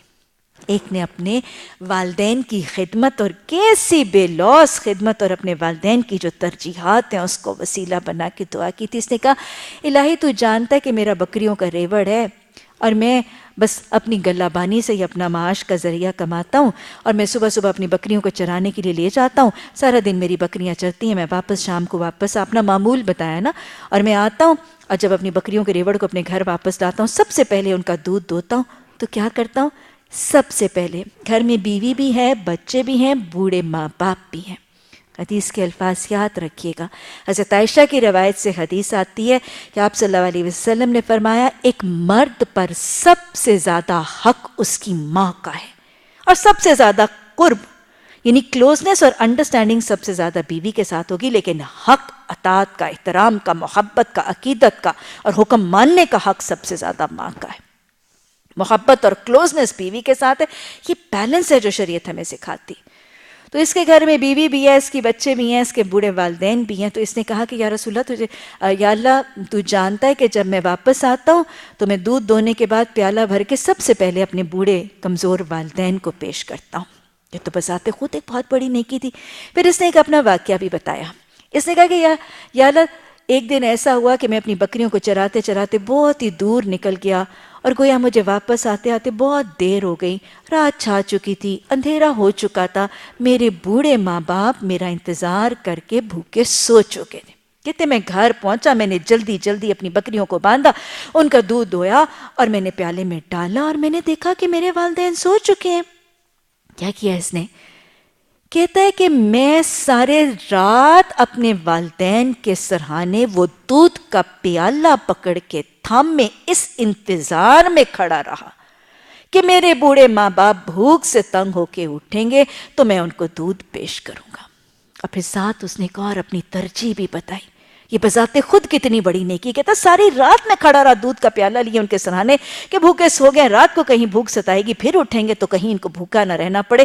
میں ساری رات ان کے سرہانے وہ دودھ کا پیالہ لیے کھڑا رہا. لیکن ساتھ ہی اس نے ایک اپنی ترجیح زندگی کی جو بتا دی, اللہ ہمیں وہ ترجیح بھی سمجھنے اور اپنانے کی توفیق دے. کہتا ہے کہ میرے بچے مجھ سے لپٹ لپٹ کر بھوک سے بلکتے بلکتے دودھ مانگتے مانگتے سو گئے, لیکن میں نے پہلے اپنے بچوں کو دودھ دینا محض اس لیے گوارا نہیں کیا کہ میرے والدین تو بھوکے سوئیں اور میرے بچے پیٹ بھر کے سو جائیں. اولین ترجیح میرے لیے میرے محسن والدین تھے. یہ والدین کی خدمت اور اپنی زندگی کی ترجیحات کا پیمان. آج ہم دیکھتے ہیں ہماری زندگی میں ہماری اولادیں ہماری اولین ترجیح بن جاتی ہیں. اللہ ہمیں اپنی ترجیحات اور اپنی جنت کے راستے سیکھنے اور یاد رکھنے کی بھی توفیق عطا فرمائے. یہ شخص نے یہ وسیلہ بنا کر دعا کی اور وہ پتھر جو ہے وہ سرک گیا. والدین کی خدمت کرنے والوں کے راستے میں سے جب والدین کی خدمتیں کر کے, ان کی فرما برداریاں کر کے, ان کی اطاعتیں کر کے انشاءاللہ ان اعمال کو وسیلہ بنا کے دعائیں کریں گے تو زندگی کی شارع کے سارے روڑے پتھر رکاوٹیں ضرور نکل جائیں گی. والدین کے نا فرما بردار کا حال دیکھ لیجئے اور والدین کے فرما بردار کی کیفیت اور شان دیکھ لیجئے. ایک اور صحابی حضرت حارثہ بن نعمان. والدین کی خدمت گزاروں کی تو شان ہی اور ہوتی ہے نا. اللہ کے رسول صلی اللہ علیہ وسلم نے فرمایا کہ میں نے آج 7ویں آسمان پر کسی کی تلاوت کی آواز سنی. آواز کہاں پہنچ رہی ہے؟ عرش الہی ہے نا اس کے بیونڈ. میں نے 7ویں آسمان پر کسی کی تلاوت کی آواز سنی. میں نے پوچھا یہ کس کی تلاوت ہے؟ مجھے بتایا گیا یہ کس کی آواز ہے؟ حارثہ بن نعمان کی آواز 7ویں آسمان تک پہنچ رہی. حارثہ بن نعمان کون تھے؟ کیا عمل تھا کہ حارثہ بن نعمان کی آواز جو ہے وہ 7ویں آسمان تک پہنچ رہی تھی؟ آسمانوں کو چیرتی ہوئی اللہ کے عرش تک پہنچ رہی تھی. دعائیں بھی پہنچتی ہیں ماں کے فرما برداروں کی. حارثہ بن نعمان رضی اللہ تعالی عنہ یہ مدینہ کی بستی میں اپنے ماں کے سب سے زیادہ فرما بردار اور خدمت گزار بیٹے تھے. خدمت کا حال یہ تھا, ماں بوڑھی تھی, اپنے ہاتھوں سے اپنی ماں کے کپڑے دھوتے تھے, اپنی ہاتھوں سے اپنی ماں کا کھانا بیوی گھر میں موجود تھے. اس کا مطلب یہ نہیں ہے کہ بیویوں پر فرائض نہیں ہے, لیکن بس وہ بیٹے کی محبت کا انداز دیکھیے. اپنے ہاتھوں سے ماں کا کھانا پکاتے تھے, اپنے ہاتھوں سے ماں. آج ہم اپنے سرونٹ سے یہ کام کرواتے ہیں نا, وہ شوہروں اور بیویوں کا امتزاج کرنا ذہنوں میں سے نکالیے ذرا, یہ دیکھیے کہ یہ کام کروایا کس سے جاتا ہے. آج اپنے ہاتھوں سے کپڑے دھوتے, اپنے ہاتھوں سے کھانا پکاتے. ماں کو جوئیں پڑ جاتی تھی, بیٹا اپنے ہاتھوں سے جوئیں نکالتا.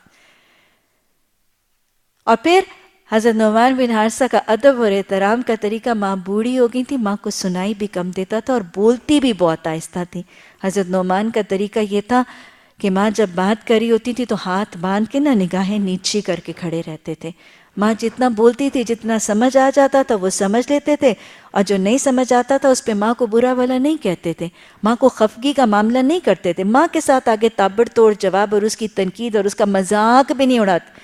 بس اوقات آج بچے ماں کے نہ سننے پہ مذاق اڑاتے ہیں. امی بہری ہو گئی ہیں, امی کو کچھ نہیں سنائی دیتا, رہنے دو ان کو ان کے حال پہ. اور پھر اماں پتہ نہیں کیا بڑ بڑ بڑ بڑ کرتی رہتی, کوئی سمجھ نہیں. امی بولنے کلیئرلی, اور مطلب بچے مذاق کر رہے ہوتے ہیں. یہ جن کی آواز 7ویں آسمان پر پہنچ رہی ہے, بس ماں بول رہی ہیں, آنکھیں جھکائی ہوئی ہیں, ہاتھ باندھے ہوئے, سن لیا, جو سمجھ آ گیا. باقی باہر سین میں جا کے بیوی کو پوچھتے تھے اماں کیا کہہ رہی تھی. اماں کو کچھ نہیں کہا. اماں کی بات کی تحقیق بھی ہے, تصدیق بھی ہے, بات کرنے پتہ کرنے کی کوشش بھی ہے, لیکن کوئی گستاخی, کوئی بے ادبی, کوئی بد اخلاقی کا طریقہ نہیں. اور کتنی خدمت اور کتنا. آواز 7ویں آسمان تک پہنچ رہی. اور پھر جس نیک بخت کو لگ جائیں دعائیں ماں باپ کی, ہوتی ہیں ماں باپ کی دعائیں, اولاد کرتی ہے نا خدمت, اور پھر ماں یا باپ دیتے ہیں دعائیں. یہ تو وہ تھے جو اولاد کے نافرما بردار تھے, اس کا انجام دیکھ لیا. اولاد کی خدمت کرنے والوں نے جب وسیلہ بنایا خدمت کو تو اس کا حال دیکھ لیا. اولاد کی خدمت کرنے والوں کی آواز کہاں تک پہنچتی ہے وہ معاملہ دیکھ لیا. اب دیکھ لیجئے کہ جب کوئی اولاد ماں باپ کی خدمت کرتی ہے تو اس محسن کی زبان سے جب اس کے لیے دعا نکلتی ہے تو پھر وہ دعا اس کو کہاں پہنچاتی ہے. واقعہ آپ نے سنا بھی ہوگا، دوہرا بھی لیجئے، تازہ بھی کر لیجئے، اس کو آگے پہنچا بھی دیجئے گا. حضرت موسیٰ علیہ السلام کا واقعہ. حضرت موسیٰ علیہ السلام کلیم اللہ نے اللہ سبحانہ تعالیٰ سے ایک دن پوچھا، الہی جنت میں میرا ہمسایہ کون ہوگا؟ ظاہر ہے آج آپ نے واقعات پڑھے نا، صحابہ کرام کیا دعائیں کریں. حضرت ہمارا دعا کری ہیں، یا رسول اللہ صلی اللہ علیہ وسلم میرے لیے اور میرے اہل خانہ کے لیے دعا کرے کہ ہم جنت میں آپ کے قرب مل جائے. حضرت ربیعہ بن کعب دعا کریں، یا رسول اللہ صلی اللہ علیہ وسلم دعا کریں مجھے جنت میں آپ کی معیت اور آپ کا ساتھ ملے. یہ دعائیں ہم پڑھ رہے تھے نا آج. یہ جی ایک آپ حضرت موسیٰ علیہ السلام نے سوال کیا، الہی جنت میں میرا ہمسایہ کون ہوگا؟ اللہ نے فرمایا وہ ایک فلاں قصائی یا قصاب جو بچر ہے نا، گوشت بیچتا ہے، وہ تمہارا ہمسایہ. حضرت موسیٰ کے دل کے اندر یہ تجسس آیا کہ میں دیکھوں ایک قصائی وہ میرا ہمسایہ، وہ کیا کرتا ہے. چلے گیا اس کی دکان پر، پتا چلا، وہاں دکان پر چلے گئے تو قصائی ایک عام سا قصائی تھا، معمول سے اپنا گوشت بیچتا تھا. اس نے سارا دن دیکھا، گوشت بیچا، اپنی دکان بند کی، شام ہوئی، دکان بند کر کے تھوڑا سا گوشت ہاتھ میں لے کر پوٹلی میں لے کے چل پڑا. یہ پیچھے پیچھے چل پڑے. گئے تو دیکھا کہ گھر میں نا، وہ گھر میں داخل ہوا، گھر میں ایک بڑھیا سی خاتون تھی. بچے نے، یہ جو قصائی تھا اس نے جا کے اس بڑھیا کو سلام کیا، اس کا ماتھا چوما، پھر وہ گوشت جو تھا اس کو ہنڈیا پہ چڑھایا، اپنا صحن وغیرہ صاف کیا. کھانا پک گیا تو اس قصائی نے اس بڑھیا کو اپنے کندھے پر اٹھا کے ٹیک دی. بڑی نرمی سے اس کو اٹھایا، اپنے کندھے پہ ٹیک دی اور لقمے بنا بنا کے اس بڑھیا کے منہ میں ڈالنے لگا. حضرت موسیٰ حقیقت کو بھانپ گئے. ان کا خیال تھا کہ یہ بڑھیا خاتون اس کی والدہ ہے اور یہ ماں کا خدمت گزار ہے، اور ماں کی خدمت کی بنیاد پر وہ بالوالدین احسانہ کے احکامات تو آ چکے تھے نا. تو حضرت موسیٰ سمجھے حقیقت کو میں نے پا لیا. بات یہ ہے کہ یہ ماں کی خدمت کے بدلے اس کا درجہ اتنا بلند ہو رہا.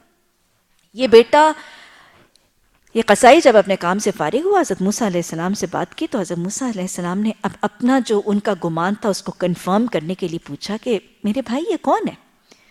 اس نے کہا کہ میری ماں ہے. بات کنفرم ہو گئی.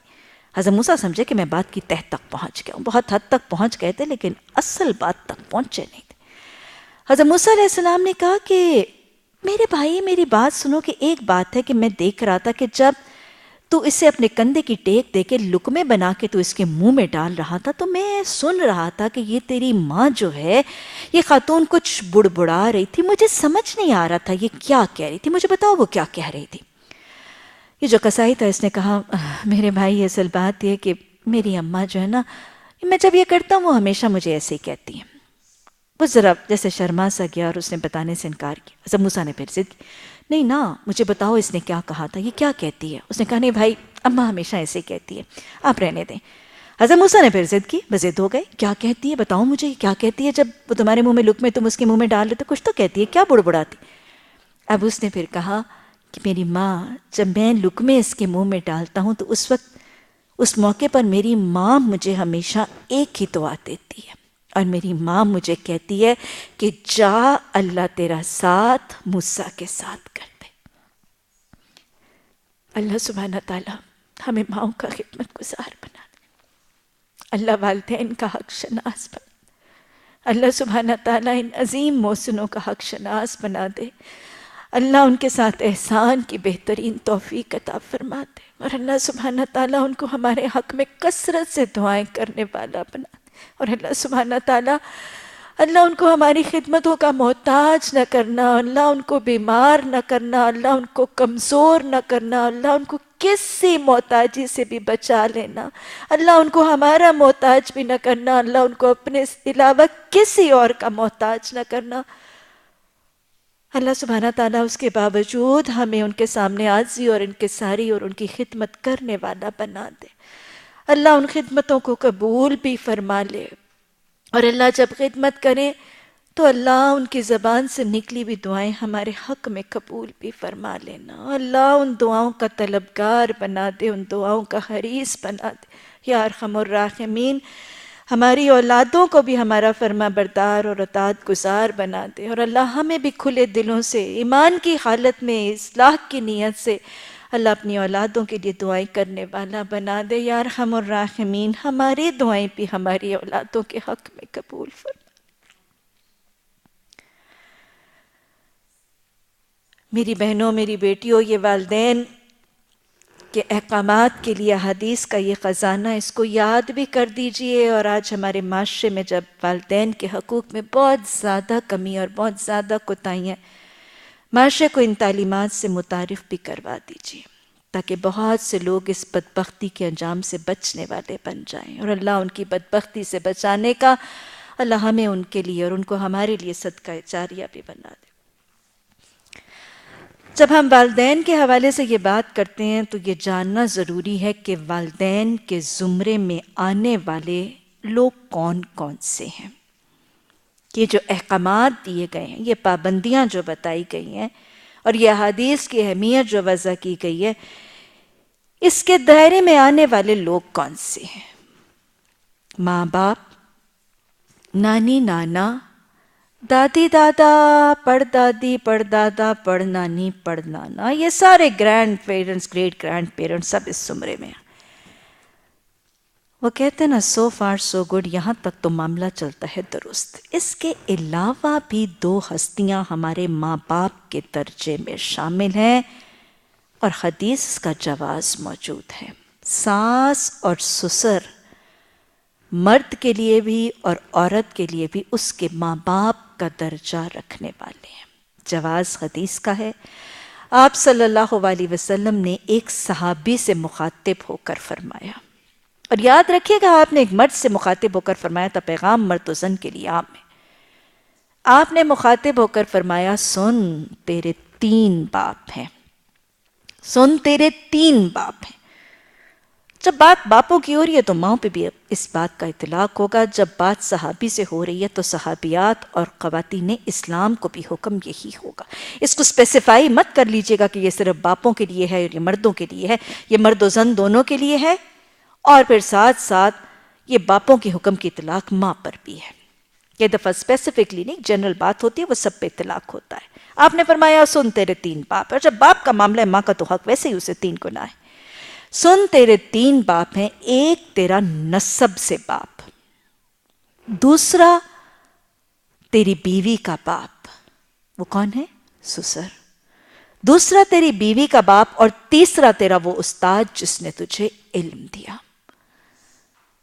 تو استاد جو علم دیتا ہے، چاہے وہ مذکر ہے چاہے وہ مؤنث ہے، اور بیوی کا باپ اور بیوی کی ماں، اور شوہر کا باپ اور شوہر کی ماں، یہ سب اسی زمرے میں آنے والے ہیں. اس حدیث کے حوالے سے گویا ساس اور سسر، مردوں اور عورتوں کے لیے یہ رشتے ماں باپ کا درجہ رکھنے والے ہیں. اور ویسے بھی خواتین اسلام، ہم دیکھیں کہ کچھ لوگ شاید دین پڑھانے والے اور قرآن پڑھانے اور سمجھانے والے ہی شاید یہ کہہ دیتے ہیں کہ ساس سسر کی خدمت بیویوں کا ذمہ نہیں ہے، اور یہ شاید اس بیٹے ہی کی ذمہ داری ہے، اور یہ اس ہی کا فریضہ ہے. ایسا معاملہ نہیں ہے. اچھی بیویوں کی صفات جہاں سورہ نساء میں آتی ہیں تو کیا صفات ہیں؟ فالصالحات والقانتات والحافظات. صالحات، نیک بیویاں. وہ کیسی نیک بیوی یا وہ کیسی نیک خاتون ہوگی کہ جو جانتی ہے کہ اس کے دین کے اندر حدیث نے یہ سکھا دیا کہ ایک شخص جب کسی بیمار کی عیادت کے لیے جاتا ہے تو صبح جاتا ہے تو صبح سے شام تک 70,000 فرشتے اس کی بخشش کی دعا کرتے. وہ صالحہ ہے، وہ عیادت کے اجر کو جانتی ہے، وہ بیمار پرسی کے اجر کو جانتی ہے، وہ کمزوروں ضعیفوں کے حق کو جانتی ہے. لیکن ساتھ پڑے ہوئے کمرے میں بوڑھی ماں یا بوڑھی ساس یا بوڑھے سسر کی نہ عیادت کرتی ہے نہ بیمار پرسی کرتی ہے. وہ کیسی صالحہ ہے؟ قانتات وہ ہوتی ہیں جو اللہ اور اللہ کے رسول صلی اللہ علیہ وسلم کے ساتھ اپنے شوہر کی اطاعت کرتی ہیں. اور یاد رکھیے گا، کوئی بیٹا اپنی بیوی کو یہ حکم نہیں دیتا اور یہ چاہتا نہیں ہے اپنی بیوی سے کہ اس کی بیوی اس کے والدین کی خدمت اور لکنگ آفٹر نہ کرے، تو قانتات ہونے کے حوالے سے بھی، شوہروں کی اطاعت کے حوالے سے بھی بیویوں پر لازم ہے، اپنے شوہر کی اطاعت گزار ہونے کے حوالے سے بھی بیویوں پر، اچھی بیویوں کی صفات کی حامل بیویوں پر لازم ہے کہ وہ اپنے بوڑھے ساس سسر کی خدمت کریں شوہر کی اطاعت کے حوالے سے۔ اور پھر حافظات کے حوالے سے جب بات ہوتی ہے، انشاءاللہ وضاحت سے سورہ نساء میں میں بات کروں گی، حافظات وہ بیویاں ہیں جو اپنے شوہر کی غیر موجودگی میں اس کے مال، اس کی جان، اس کے آبرو اور اس کی محبوب چیزوں کی حفاظت کرتی ہیں۔ تو وہ شوہر جب اپنے گھر سے وہ مرد نکلتا ہے، فکر معاش کے لیے نکلتا ہے، انہی بیوی بچوں کے لیے کمائی کرنے اور دھندا کرنے کے لیے نکلتا ہے، اسی کام کے لیے نکلتا ہے، اور کس کام کے لیے نکلتا ہے؟ وہی بیوی، وہی بچے، انہی کا پیٹ بھرنے، انہی کے لیے فینٹ اینڈ فیشن پرووائڈ کرنے کے لیے، اکنامک ریکوائرمنٹس کو پوری کرنے کے لیے نکلتا ہے۔ تو جو اپنی سب سے پیاری، سب سے محبوب، اپنی سب سے قیمتی اور انمول چیز وہ اس بیوی کے پاس چھوڑ کے جاتا ہے، اس کے بوڑھے ماں باپ ہوتے ہیں، اس کے محسن ماں باپ ہیں۔ اگر وہ اپنی عزت، اس کے مال، اس کے گھر اور اس کی بچوں کی حفاظت تو کرے، لیکن ان بوڑھے ماں باپ کی حفاظت نہ کرے، تو وہ حافظات کے پیمانے پر پوری نہیں اترتی۔ تو لہٰذا یہ ذہنوں میں سے نکال دیجئے کہ ساس اور سسر کی خدمت خالصتاً شوہر اور اس کے اپنے بیٹے کا فریضہ ہے۔ یہ بہو کے لیے بھی اپنے شوہر کی اطاعت، اپنے صالحہ ہونے اور اس شوہر کی حافظہ ہونے کے حوالے سے، اور پھر وہ تیری 3 مائیں اور تیرے 3 باپ ہونے کے حوالے سے لازم ہے۔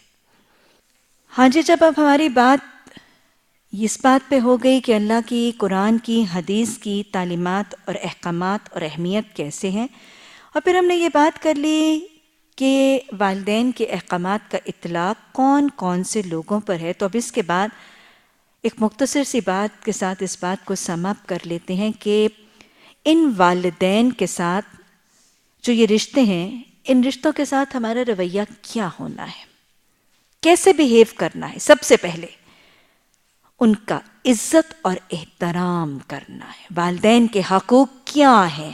سب سے پہلے ادب، عزت اور احترام۔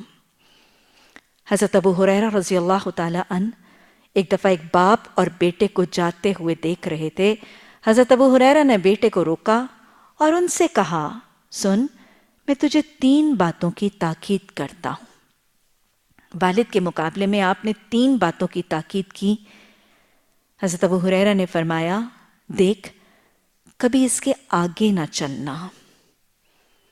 ماں باپ بوڑھے ہو جاتے ہیں نا، کمزور ہو جاتے ہیں، آہستہ چلتے ہیں۔ جوانی بڑی چیز ہے، طاقت ہوتی ہے، میں آگے چلا جاؤں، بوڑھا ماں باپ پیچھے رہ جائے، چاہے ٹوکر کھا کے گر جائے، چاہے کہ رستہ کھو جائے، نہ، اس کے آگے نہ چلنا۔ یہ تکبر بھی ہے۔ اس کے آگے نہ چلنا، اس کو نام لے کر نہ پکارنا، اور محفل میں اس سے پہلے نہ بیٹھ جانا۔ بیمار ماں، بیمار ساس ہے، اس کو پہلے بٹھا دیجئے۔ نشستیں تھوڑی ہیں تو اس کو بٹھا دیجئے، خود کھڑے رہیے، اور اس کو پہلے کمفرٹیبل کر کے بہترین جگہ پر پہنچا کے، اس کو کمفرٹ انشور کر کے، اس کا سکون اور ریسٹ انشور کر کے پھر بیٹھنا، یہ ادب کا طریقہ ہے۔ اولادیں پہلے بیٹھ جائیں اور ماں باپ بعد میں بیٹھیں، یہ ادب کا طریقہ نہیں ہے۔ تو یہ تاکید، پہلا کام کرنے کا ادب اور احترام۔ دوسرا طریقہ والدین کے سامنے عاجزی اور انکساری۔ عاجزی اور انکساری، تکبر نہیں کرنا، ان کے آگے اکڑنا نہیں، فخر نہیں کرنا، اترانا نہیں۔ آفٹر آل پیرنٹس کے سامنے عاجزی کیسے نہیں؟ اللہ نے ویسے بھی قرآن میں فرمایا نا، وَاحْفِظْ لَهُمَا جَنَاحَ الذُّلِّ مِنَ الرَّحْمَةِ، اپنے کندھے جو ہے نا عاجزی کے ساتھ، ان دونوں کندھوں کو عاجزی کے ساتھ ان کے سامنے جھکا دیا کرو۔ اونچا اڑتے ہو، پرندے اپنے پروں سے اونچا ہی اڑتے ہیں نا، اونچا اڑنے کی کوشش کرتے ہو، بڑی اونچی اڑان ہے، تمہاری اڑانا سکھایا کس نے تھا؟ اڑنا سکھایا کس نے تھا؟ اڑنے کے طریقے کس نے بتائے تھے؟ اتنی اونچی اڑان کا وسیلہ، ذریعہ کون بنا تھا؟ کس کے سامنے اکڑو گے؟ مجھے بتائیں، اولادیں والدین کے سامنے اکڑ سکتی ہیں؟ صحیح، کوئی گھمنڈ آ سکتا ہے؟ کہ بات پلے سے باندھ لیجئے۔ اولادیں جو بھی ہوتی ہیں، جو بنتی ہیں، جو اچیو کرتی ہیں، اور جیسی وہ ہوتی ہیں اس میں ان کا اپنا نہیں، وہ وسیلہ اور سبب ان کے والدین ہیں۔ ہم جو ہیں وہ ہمارے والدین کی محنت ہے، اور ہماری اولادیں جو ہیں وہ ہماری عکاسی ہیں۔ ہم اپنے والدین کی عکاسی کرتے ہیں، ہماری عکاسی ہمارے اولاد کرتی ہے۔ تو کبھی اپنی زندگی کی اچیومنٹس کو، کبھی اپنی زندگی کی سرگرمیوں کو اور اپنی زندگی کی صلاحیتوں پر فخر نہ کرے، یہ میرا وسیلہ میرے والدین تھے۔ اگر آج میں لائق ہوں، اگر آج میں بات کرتی ہوں، اگر آج میں بولتی ہوں، اگر آج میرے پاس کوئی دنیا کا فن، ہنر، کوئی صلاحیت ہے، تو میرا کمال نہیں، اس کا ذریعہ، اس کا وسیلہ، اس کا سبب، اس کی ہیلپ، اس کی سپورٹ، اس کی گائیڈنس مجھ تک میرے والدین نے فراہم کی۔ ارے میں جو تیر ماروں گی اپنی زندگی میں، وہ تو میں اپنی اولادوں کی شکل میں ماروں گی۔ اللہ ہمیں اپنے والدین کے لیے اور ہماری اولادوں کو ہمارے لیے صدقہ جاریہ بنا دے۔ تو ان کے سامنے عاجزی کرنی ہے، انکسار کرنا ہے، اور یہ قرآن کا حکم بھی ہے۔ پھر ان کے سامنے صبر اور تحمل سے پیش آنا۔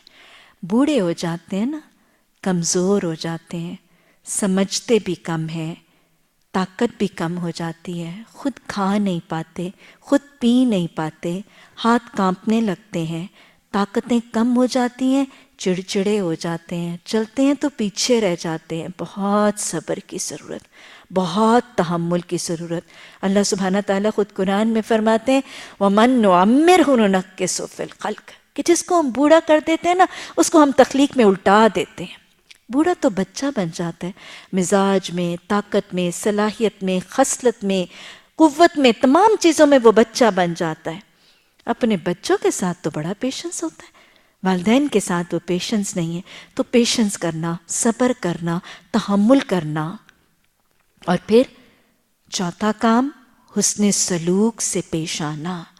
جن کے والدین بوڑھے ہیں وہ اپنے والدین کے ساتھ یہ سب کچھ کریں گے، اور جن کے والدین نہیں، ان کے نانی نادا، دادی دادا ایسے ہیں، یہ سب معاملہ ان کے ساتھ کیا جائے گا۔ اور جن کے سسرال ہیں وہ انشاءاللہ یہ کام کر کے والدین کی بھی اور شوہر کی بھی اطاعت کا دوہرا اجر انشاءاللہ ضرور سمیٹیں گے۔ تو ان کے ساتھ چوتھا کام کیا کرنا ہے؟ حسن اخلاق سے پیش آنا ہے۔ بد اخلاقی، بد زبانی، اللہ تو قرآن میں ہمیں کہتا ہے فَأَمَّا السَّائِلَ فَلَا تَنْهَرْ، کہ تجھے کوئی سوالی بھی آئے نا، کوئی فقیر، کوئی سوالی بھی تجھ سے مال مانگتا ہوا آئے، تو تو اس سے بھی نہ جھڑک، اس کے ساتھ بھی سختی نہ کر۔ تو میرا دین مجھے اپنے والدین کے ساتھ سختی اور جھڑکنے کا طریقہ نہ، اس کے ساتھ کیا کرنا ہے؟ حسن سلوک اور حسن اخلاق سے پیش۔ اگلا کام نرمی سے پیش آنا ہے، نرمی سے، محبت سے پیش آنا ہے۔ ان کی ہینڈلنگ میں ایک کرخت سا رویہ، لہجے میں ایک سختی کا رویہ، ایک کرختگی کا لہجے میں رویہ، ایک سختی کا، ہارشنس کا رویہ لہجے میں، ہینڈلنگ میں۔ بوڑھے ہو جاتے نا، اٹھنے بیٹھنے کے قابل نہیں رہتے، جھٹکا دے کے اٹھانا، سخت ہاتھ لگا کے ہینڈل کرنا نہیں، ان کو نرمی سے ہینڈل کرنا ہے، ان کے سامنے نرمی سے بولنا ہے۔ اللہ قرآن میں کہتا ہے فَلَا تَقُلْ لَهُمَا اُف، ان دونوں کو اگر یہ بوڑھے ہو گئے ان کو اف تک نہ ہو۔ دو حرفی ورڈ ہے، الف پیش وے اف، دو حرفی ورڈ پیرنٹس کو کہنے کی اجازت نہیں دی گئی۔ یہاں پتہ نہیں کتنی کتنی گردانیں بول دی جاتی، نہیں، اجازت نہیں ہے۔ لا ہے قرآن کا، لا ہے قرآن کا، جیسے بتوں کا لا ہے، جیسے شراب کا لا ہے، جیسے خنزیر کا لا ہے۔ فَلَا تَقُلْ لَهُمَا اف، ان کو اف بھی نہ کہنا، نرمی کرنی ہے۔ پھر ان کی پسند کا خیال رکھنا ہے، جس چیز کو وہ پسند کرتے ہیں، جس چیز کو وہ محبوب رکھتے ہیں۔ ارے وہ جوان تھے، وہ طاقت مند تھے، خود چل کے پھر کے کما کے اپنی پسند چیزیں لے لیتے تھے نا، اب جا نہیں پاتے، مالی استطاعت نہیں رکھتے، جسمانی طاقت نہیں رکھتے، ان کے پسند کا خیال رکھنا ہے۔ سیرین رحمت اللہ علیہ تابعی ہیں، اپنی والدہ کی پسند کا اتنا خیال رکھتے تھے کہ عید کا موقع، ان کے ایک ساتھی ان کا واقعہ بتاتے ہیں، کہتے ہیں کہ عید کا موقع تھا اور سیرین رحمت اللہ علیہ کو دیکھا کہ وہ بازار میں ہے اور ایک مختلف دکانوں پر جا کے دوپٹوں کے کپڑوں کو ہاتھ لگا لگا کے دیکھ رہے ہیں۔ کہتے ہیں میں نے پوچھا کیا بات ہے، تو کہنے لگے میری ماں بہت بوڑھی ہو گئی ہے اور میں اس کی عید کے لیے دوپٹہ پسند کر رہا ہوں اور دیکھ رہا ہوں کہ کپڑا نرم ہے، اس کو کہیں چبھے گا تو نہیں، بوڑھے ہو جاتے ہیں نا، اسکن بھی بہت ہی سینسٹیو ہو جاتی ہے، تو کہیں کوئی کھردرا سا کپڑا ہوا تو بوڑھی ماں کو یہ اس کی نرمی کا احساس ہے، اس کی پسند کا، اس کی سکون کا، اس کی آرام کا، اس کی راحت کا خیال ہے۔ اور پھر سیرین رحمت اللہ علیہ پہلے یہ دوپٹہ چنا، ٹٹول کے لیا، میری ماں کو سخت تو نہیں لگے گا، میری ماں کو چبھے گا تو نہیں، اور پھر وہ دوپٹہ لے کر اپنے ہاتھ سے رنگ کے اپنی ماں کو عید پہ وہ دوپٹہ جو ہے وہ تحفہ دیتے بھی ہیں اور اس کے اوپر اڑواتے بھی۔ یہ سیرین رحمت اللہ علیہ، ان کی پسند کا خیال رکھیے۔ امام زین العابدین یہ حضرت حسین کے بیٹے ہیں، حضرت علی بن حسین۔ امام زین العابدین ان کا لقب ہے۔ علی بن حسین ان کے اور بھی واقعات انشاءاللہ آتے رہیں گے۔ ان کا واقعہ امام زین العابدین کا آتا ہے، کہتے ہیں کہ ان کی والدہ بوڑھی ہو گئی تھیں اور یہ نا کہیں جہاں کام کرتے تھے تو اپنے کام کی جگہ سے اپنا کام چھوڑ کے اپنی والدہ کے ساتھ کھانا کھانے کے لیے حاضر ہوتے تھے۔ ماں باپ بوڑھے ہو جاتے ہیں نا تو بسا اوقات وہ بڑھاپے میں، ویسے بھی اکیلے میں ایک جوان آدمی کو بھی 2 دن بٹھا دینا تو دوسرے دن اس کا کھانا کھانے پہ دل نہیں کرے گا۔ ایک رونق میں، ایک ادھم میں کیا خیال ہے، کھانا کھایا جاتا ہے اکیلے بیٹھ کے، آپ بھی کھائیں گے نا تو لگے گا زہر مار کر رہے ہیں، نہیں کھایا جائے، لقمہ نہیں اترتا۔ کمپنی اور صحبت میں کھانا کھایا جاتا ہے، اکیلے آدھا لطف کمپنی کا ہوتا ہے نا۔ تو بہرحال یہ والدہ کے لیے کھانے کے وقت آتے تھے، آل دا وے اپنا کام کاج چھوڑ کے ماں کے پاس آتے تھے کھانا کھانے کے لیے۔ تو کچھ دن ان کا ساتھی بھی ان کے ساتھ آیا اور 2-3 دن کے مشاہدے کے بعد ساتھی نے امام سے پوچھا کہ امام ایک بات ہے، میں دیکھتا ہوں کہ آپ اپنا سارا کام کاج چھوڑ کے تو اپنی ماں کے ساتھ کھانا کھانے آتے ہیں، لیکن یہاں میں آتا ہوں اور میں دیکھتا ہوں کہ آپ کی ماں کھانا کھاتی رہتی ہیں، وہ کھانا کھاتی ہیں اور وہ کھانا کھا چکتی ہیں تو اس کے بعد آپ کھاتے ہیں۔ مطلب if all the way you might as well آ ہی رہے ہیں تو پھر ماں کے ساتھ تو بیٹھ کے کھائے نا۔ تو امام زین العابدین نے کہا کہ میرے دوست، اصل بات یہ ہے کہ میں آتا تو ماں کے کھانے کے وقت ہوں، لیکن میں اپنی ماں کے ساتھ کھانا اس لیے نہیں کھاتا کہ مجھے یہ خوف ہوتا ہے کہ جس وقت میری ماں کھانا کھا رہی ہوگی تو میرا ہاتھ کہیں گوشت کے اس ٹکڑے پر نہ پڑ جائے جو میری ماں کو پسند ہے، اور وہ میں اٹھا کے اس کا لقمہ اپنے منہ میں نہ ڈالوں۔ تو پھر وہ معاملہ کیا تھا، اس چیز کا احترام ہو رہا تھا کہ ماں کھا لے جو کھانا ہے، ماں تھالی میں سے جو پسند ہے وہ ماں کھا لے، کہیں اس کی پسند میرے منہ کا لقمہ نہ بن جائے۔ یہ وہ تھی نا جو اپنے منہ کے لقمے بیٹے کو دیتی تھی۔ ماں ایسے ہی تو کرتی ہیں، سب بچا بچا کے گھر میں کھانا تھوڑا ہو جائے تو امی کیا کہتی، نہیں میں نے کھانا ہی نہیں مجھے چاہیے نہیں۔ مجھے یاد ہے کہ بچپن میں جب والدہ نے ایسے کرنا تو مجھے لگتا تھا کہ شاید واقعی والدہ کو بھوک ہی نہیں، اور شاید واقعی والدہ کو چاہیے نہیں۔ کبھی ہوتا ہے کوئی چیز کم ہو جاتی ہے، کوئی پھل کم ہو جاتا ہے، کبھی کوئی کھانا سالن کم ہو جاتا ہے، تو اس کو ڈیوائیڈ کر کے بچوں کو دے دینا۔ اور مجھے امی کا ہمیشہ یاد ہے، امی کہتی امی آپ لے رہے، نہیں مجھے چاہیے ہی نہیں، مجھے بھوک ہی نہیں، میں نے کھانا ہی نہیں، مجھے پسند ہی نہیں۔ اب مجھے یاد ہے کہ مجھے بچپن میں لگتا تھا کہ امی کو واقعی پسند نہیں، امی کو واقعی نہیں چاہیے۔ اور پھر جب میں خود ماں بنی اور میں نے یہ طریقہ اپنایا تو پھر مجھے یاد آیا کہ اچھا امی کو بھی چاہیے ہوتا تھا، ان کی بھی خواہش ہوتی تھی۔ اللہ سبحانہ تعالیٰ، اللہ ان محسنوں کے احسان کے اعتراف کی توفیق عطا فرما، اللہ ان کے احسان پلٹانے حسن سلوک سے اللہ ہمیں توفیق عطا فرما۔ تو ان کی پسند کا خیال رکھیں اور ان کے ساتھ نرمی کا معاملہ کریں، اور پھر سب سے بڑھ کے ان کی خدمت کریں، ان کی خدمت کریں۔ حضرت عائشہ اپنے والد کی خدمت کرتی نظر آتی ہیں۔ حضرت ابوبکر صدیق اور حضرت عائشہ جب ہجرت کر کے آئے تھے نا تو مدینہ کا ماحول اور مدینہ کا کلائمیٹ ایسا تھا کہ بسا اوقات کچھ لوگوں کو موافق نہیں ہوتا تھا اور آتے سار بیمار ہو جاتے تھے۔ تو حضرت ابوبکر صدیق مدینہ آتے سار، ایک تو سفر اتنا طویل اور ہجرت کی ٹینشن اتنی سویر، جب مدینہ آئے تو مدینہ آتے سار بیمار ہو گئے۔ حضرت عائشہ نے حضرت ابوبکر کی اتنی خدمت کی، عائشہ صدیقہ ہے ہاں، اور کامل خواتین کی فہرست میں نام ہے، یہ وہ حضرت عائشہ صدیقہ کی خدمت ہے۔ اتنی خدمت کرتی ہیں کہ سر کے بال سارے گر جاتے ہیں اور خود کو وہی بخار آنے لگتا ہے جو والد۔ حضرت فاطمہ تو زہرا رسول اللہ صلی اللہ علیہ وسلم کے کپڑے دھوتی تھیں، اپنے ہاتھ سے خوشبو لگاتی تھیں، رسول رحمت صلی اللہ علیہ وسلم کے سر مبارک میں تیل لگاتی تھیں، آپ کے کپڑوں پہ خوشبو لگاتی تھیں۔ تو یہ وہ ایک محبت کا انداز ہے نا۔ اور پھر میرا خیال اگر والدین کی خدمت کا تذکرہ آ رہا ہے تو حضرت اویس قرنی کے واقعے کے بغیر واقعہ بھی مکمل نہیں ہوتا۔ حضرت اویس قرنی رسول اللہ صلی اللہ علیہ وسلم کی حیات طیبہ میں حیات تھے، زندہ تھے، ایمان قبول کیا تھا، دائرہ اسلام میں داخل ہوئے تھے، لیکن مدینہ سے باہر رہتے تھے۔ حضرت اویس قرنی ایمان قبول کرنے، اسلام قبول کرنے اور شدید رسول اللہ صلی اللہ علیہ وسلم سے محبت رکھنے کے باوجود آپ کی خدمت میں حاضر نہیں ہوئے تھے، حج بھی نہیں کیا تھا۔ کب کیا تھا؟ ماں کی خدمت کرتے رہے تھے، ماں فوت ہوئی تھی تو حج کیا تھا، ماں فوت ہوئی تھی تو مدینہ کی بستی میں حاضر ہوئے۔ صحابی نہیں بنے تھے حیات طیبہ میں، لیکن رسول رحمت صلی اللہ علیہ وسلم کے بعد ان کو لقب کیا دیا گیا تھا؟ خیر التابعین، تابعین میں سے بہترین تابعی اویس قرنی۔ کیوں؟ رسول اللہ صلی اللہ علیہ وسلم کی خدمت میں تو حاضر نہیں ہوئے تھے، لیکن معاملہ یہ ہے کہ ماں کی خدمت کے پیش نظر باقی ساری سرگرمیاں چھوڑ دی گئیں۔ یاد رکھیے گا وہ فریضہ دین ہے۔ نوافل کو پکڑتے پکڑتے اور فرض کے علاوہ کام پکڑتے پکڑتے اپنی زندگی میں سے اپنے فرائض کو ترک کر دینا، یہ ہماری زندگی کا طریقہ ہی نہیں ہے۔ پھر اس کے بعد والدین کو وقت دیجیے۔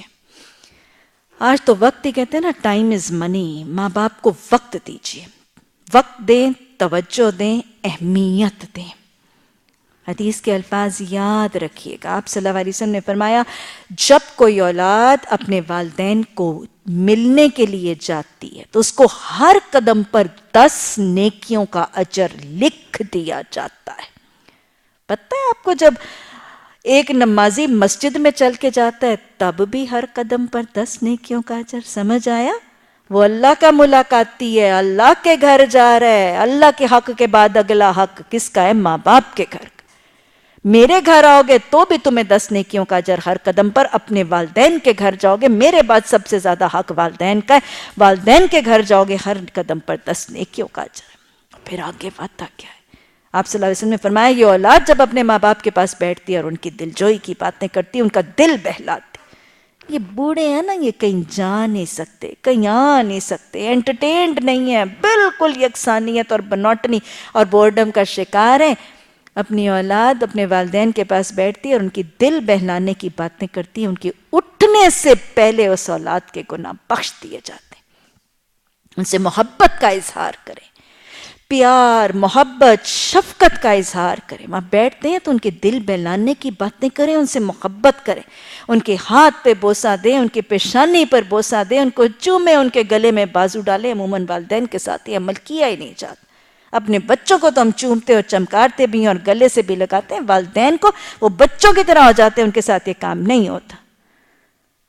حدیث کے الفاظ ہیں، آپ صلی اللہ علیہ وسلم نے فرمایا جب تم میں سے کوئی شخص اپنی ماں کے چہرے پر محبت سے ایک نگاہ ڈالتا ہے، اپنی ماں کے چہرے پہ تو ڈل جاتی ہے، ساس کے چہرے پہ ذرا مشکل ڈلتی ہے۔ ہاں جی، جب تم میں سے کوئی اپنی ماں کے چہرے پر محبت سے ایک نگاہ ڈالتا ہے تو اس کے لیے ایک حج مبرور کا اجر لکھ دیا جاتا ہے۔ مجھے اس پہ وہی مقولہ یاد آتا ہے، یہ ہے دیکھنے کی چیز اسے بار بار دیکھ، ہے کہ نہیں؟ صحابہ اکرام نے فرمایا یا رسول اللہ صلی اللہ علیہ وسلم، مطلب ایک نگاہ کے اوپر حج مبرور ہے۔ صحابہ اکرام جو اجر کے حریص ہیں انہوں نے فوراً کہا یا رسول اللہ صلی اللہ علیہ وسلم اگر ہم بار بار نگاہ ڈالیں تو پھر؟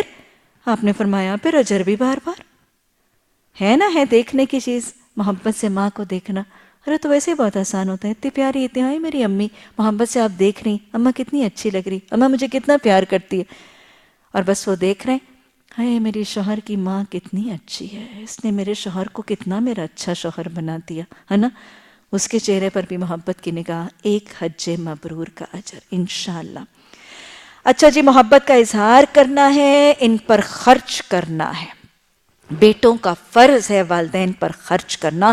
تو اور تیرا مال تیرے باپ کے ہیں، بیٹیوں پر فریضہ نہیں ہے، بیٹوں پر یہ فریضہ ہے، لیکن بیٹے کی بیوی پر بھی یہ فریضہ ضرور ہے کہ وہ دل کی تنگی کا شکار ہو کے اپنے شوہر کی آمدنی کو چھپانے یا والدین سے روکنے اور تنگ کرنے کا نہ مطالبہ کرے اور نہ ہی راستہ دکھائے۔ یاد رکھیے گا وَمَن یُوقَ شُحَّ نَفْسِهِ فَأُولَٰئِکَ هُمُ الْمُفْلِحُونَ، جو دل کی تنگی سے بچ جاتا ہے وہی لوگ فلاح پاتے ہیں۔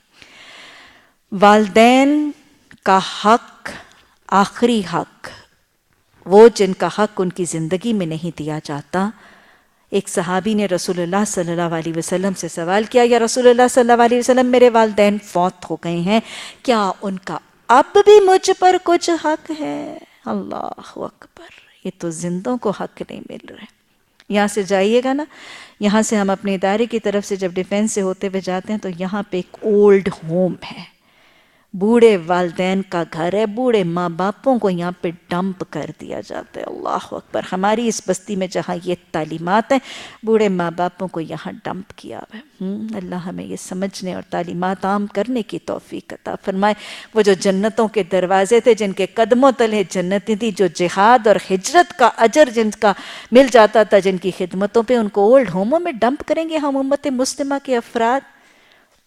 بہرحال آپ صلی اللہ علیہ وسلم نے فوت شدہ والدین کا حق کیا بتایا؟ آپ نے فرمایا ہاں ان کے تجھ پر 4 حق ہیں۔ ایک حق یہ کہ جو جائز وصیت انہوں نے کی ہے اس کو پورا کر، جو جائز وصیت انہوں نے کی ہے اس کو پورا کر، ان کے لیے بخشش کی دعا کر۔ والدین کا حق ہے کہ ان کے لیے دعا کی جائے۔ جو جائز وصیت انہوں نے کی ہے اس کو پورا کر، ان کے لیے بخشش کی دعا کر، ان کے قرابت داروں کے ساتھ حسن سلوک کر، اور ان کے رشتہ داروں کے ساتھ صلہ رحمی کر۔ یہ والدین کا حق ہے۔ ماں نہیں ہے تو ماں کے بعد سب سے زیادہ حق پھر خالہ کا ہے جو ماں کی بہن ہے یا ماں کی ماں کا ہے۔ اور پھر بخشش کے حوالے سے، بخشش کی دعا کے حوالے سے یاد رکھیے گا کہ کتنا اجر ہے یہ بخشش کی دعا کا جو والدین کے لیے اولادیں کرتی ہیں۔ ایک شخص جب فوت ہو جاتا ہے تو اس کو اس کا ایک اجر دکھایا جاتا ہے۔ وہ اپنے اتنے بڑے اجر کو دیکھ کر پہچانتا نہیں اور اللہ سے سوال کرتا ہے کہ اللہ یہ میرے کون سے عمل کا اجر ہے؟ سمجھ میں آ رہی بات؟ ایک شخص فوت ہو جاتا ہے، اس کو کچھ نیکی، اس کا کوئی اجر ثواب دکھایا جاتا ہے، وہ پہچانتا ہی نہیں میری کون سی نیکی کا اجر ہے۔ اللہ سبحانہ تعالیٰ اس سے مخاطب ہو کر فرماتے ہیں یہ تیرے ان پسماندگان، تیرے پیچھے رہنے والے لوگوں کی بخشش کا دعا کا اجر ہے جو تجھے منتقل کیا جا رہا ہے۔ تو وہ جو نیک اولاد پیچھے سے دعائیں بخشش کرتی رہتی ہے، وہ فوت شدہ والدین کو وہ دعائیں بھی پہنچائی جاتی ہیں، اور اولاد نے اپنے والدین سے جو نیکیاں، نیک عمل سیکھے تھے وہ فوت شدہ والدین کے لیے صدقہ جاریہ کی شکل میں جاری بھی رہتے۔ اور اگر کسی اولاد نے، اصل میں شریعت نے ہمیں سارے طریقے بتا دی۔ حدیث میں آتا ہے کہ اگر کوئی اولاد، حدیث کا مفہوم میں آپ کو بتا رہی ہوں کہ اگر کوئی اولاد اپنے والدین کی زندگی میں ان کی نافرما بردار تھی تو وہ اولاد اگر اس کی وفات کے بعد کثرت سے بخشش کی دعا کرے تو اس کا نام نافرما برداروں کی صف میں سے نکال کر فرما برداروں کی صف میں داخل کر دیا جاتا۔ اگر اپنی زندگی میں والدین کی نافرما برداری ان کی زندگی میں ہوئی، کوئی زیادتیاں ہوئیں، تو پھر طریقہ کیا ہے اس کے تدارک کا؟ کہ ان کی وفات کے بعد کثرت سے بخشش کی دعا کی جائے۔ فرما برداروں کی صف میں اس بخشش کی دعا اور اس ہدیے اور تحفے کی وجہ سے جو بخشش کی دعا کی شکل میں اولادیں والدین کو دیتی ہیں، اس اولاد کا نام فرما برداروں کی صف میں شامل کر دیا جائے۔ قرآن نے والدین کے حق میں دعا بھی سکھائی، مل کر پڑھ لیجئے۔ رب ارحمہما کما ربیانی صغیرا، رب ارحمہما کما ربیانی صغیرا، رب ارحمہما کما ربیانی صغیرا۔ اس دعا کو اپنی نماز میں شامل کر لیجئے۔ اللہ سبحانہ تعالیٰ، اللہ ہمیں اپنی والدین اور اپنے اساتذہ اکرام کے لیے، اور اللہ ہماری اولادوں اور ہمارے شاگردوں کو ہمارے لیے صدقہ جاریہ بنا دے۔ ربنا لا تزغ قلوبنا بعد إذ هديتنا وهب لنا من لدنك الرحمة إنك أنت الوهاب۔ سبحانك اللهم وبحمدك نشهد أن لا إله إلا أنت نستغفرك ونتوب إليك۔ سبحان ربك رب العزة عما يصفون وسلام على المرسلين والحمد لله رب العالمين۔ آمین ثم آمین۔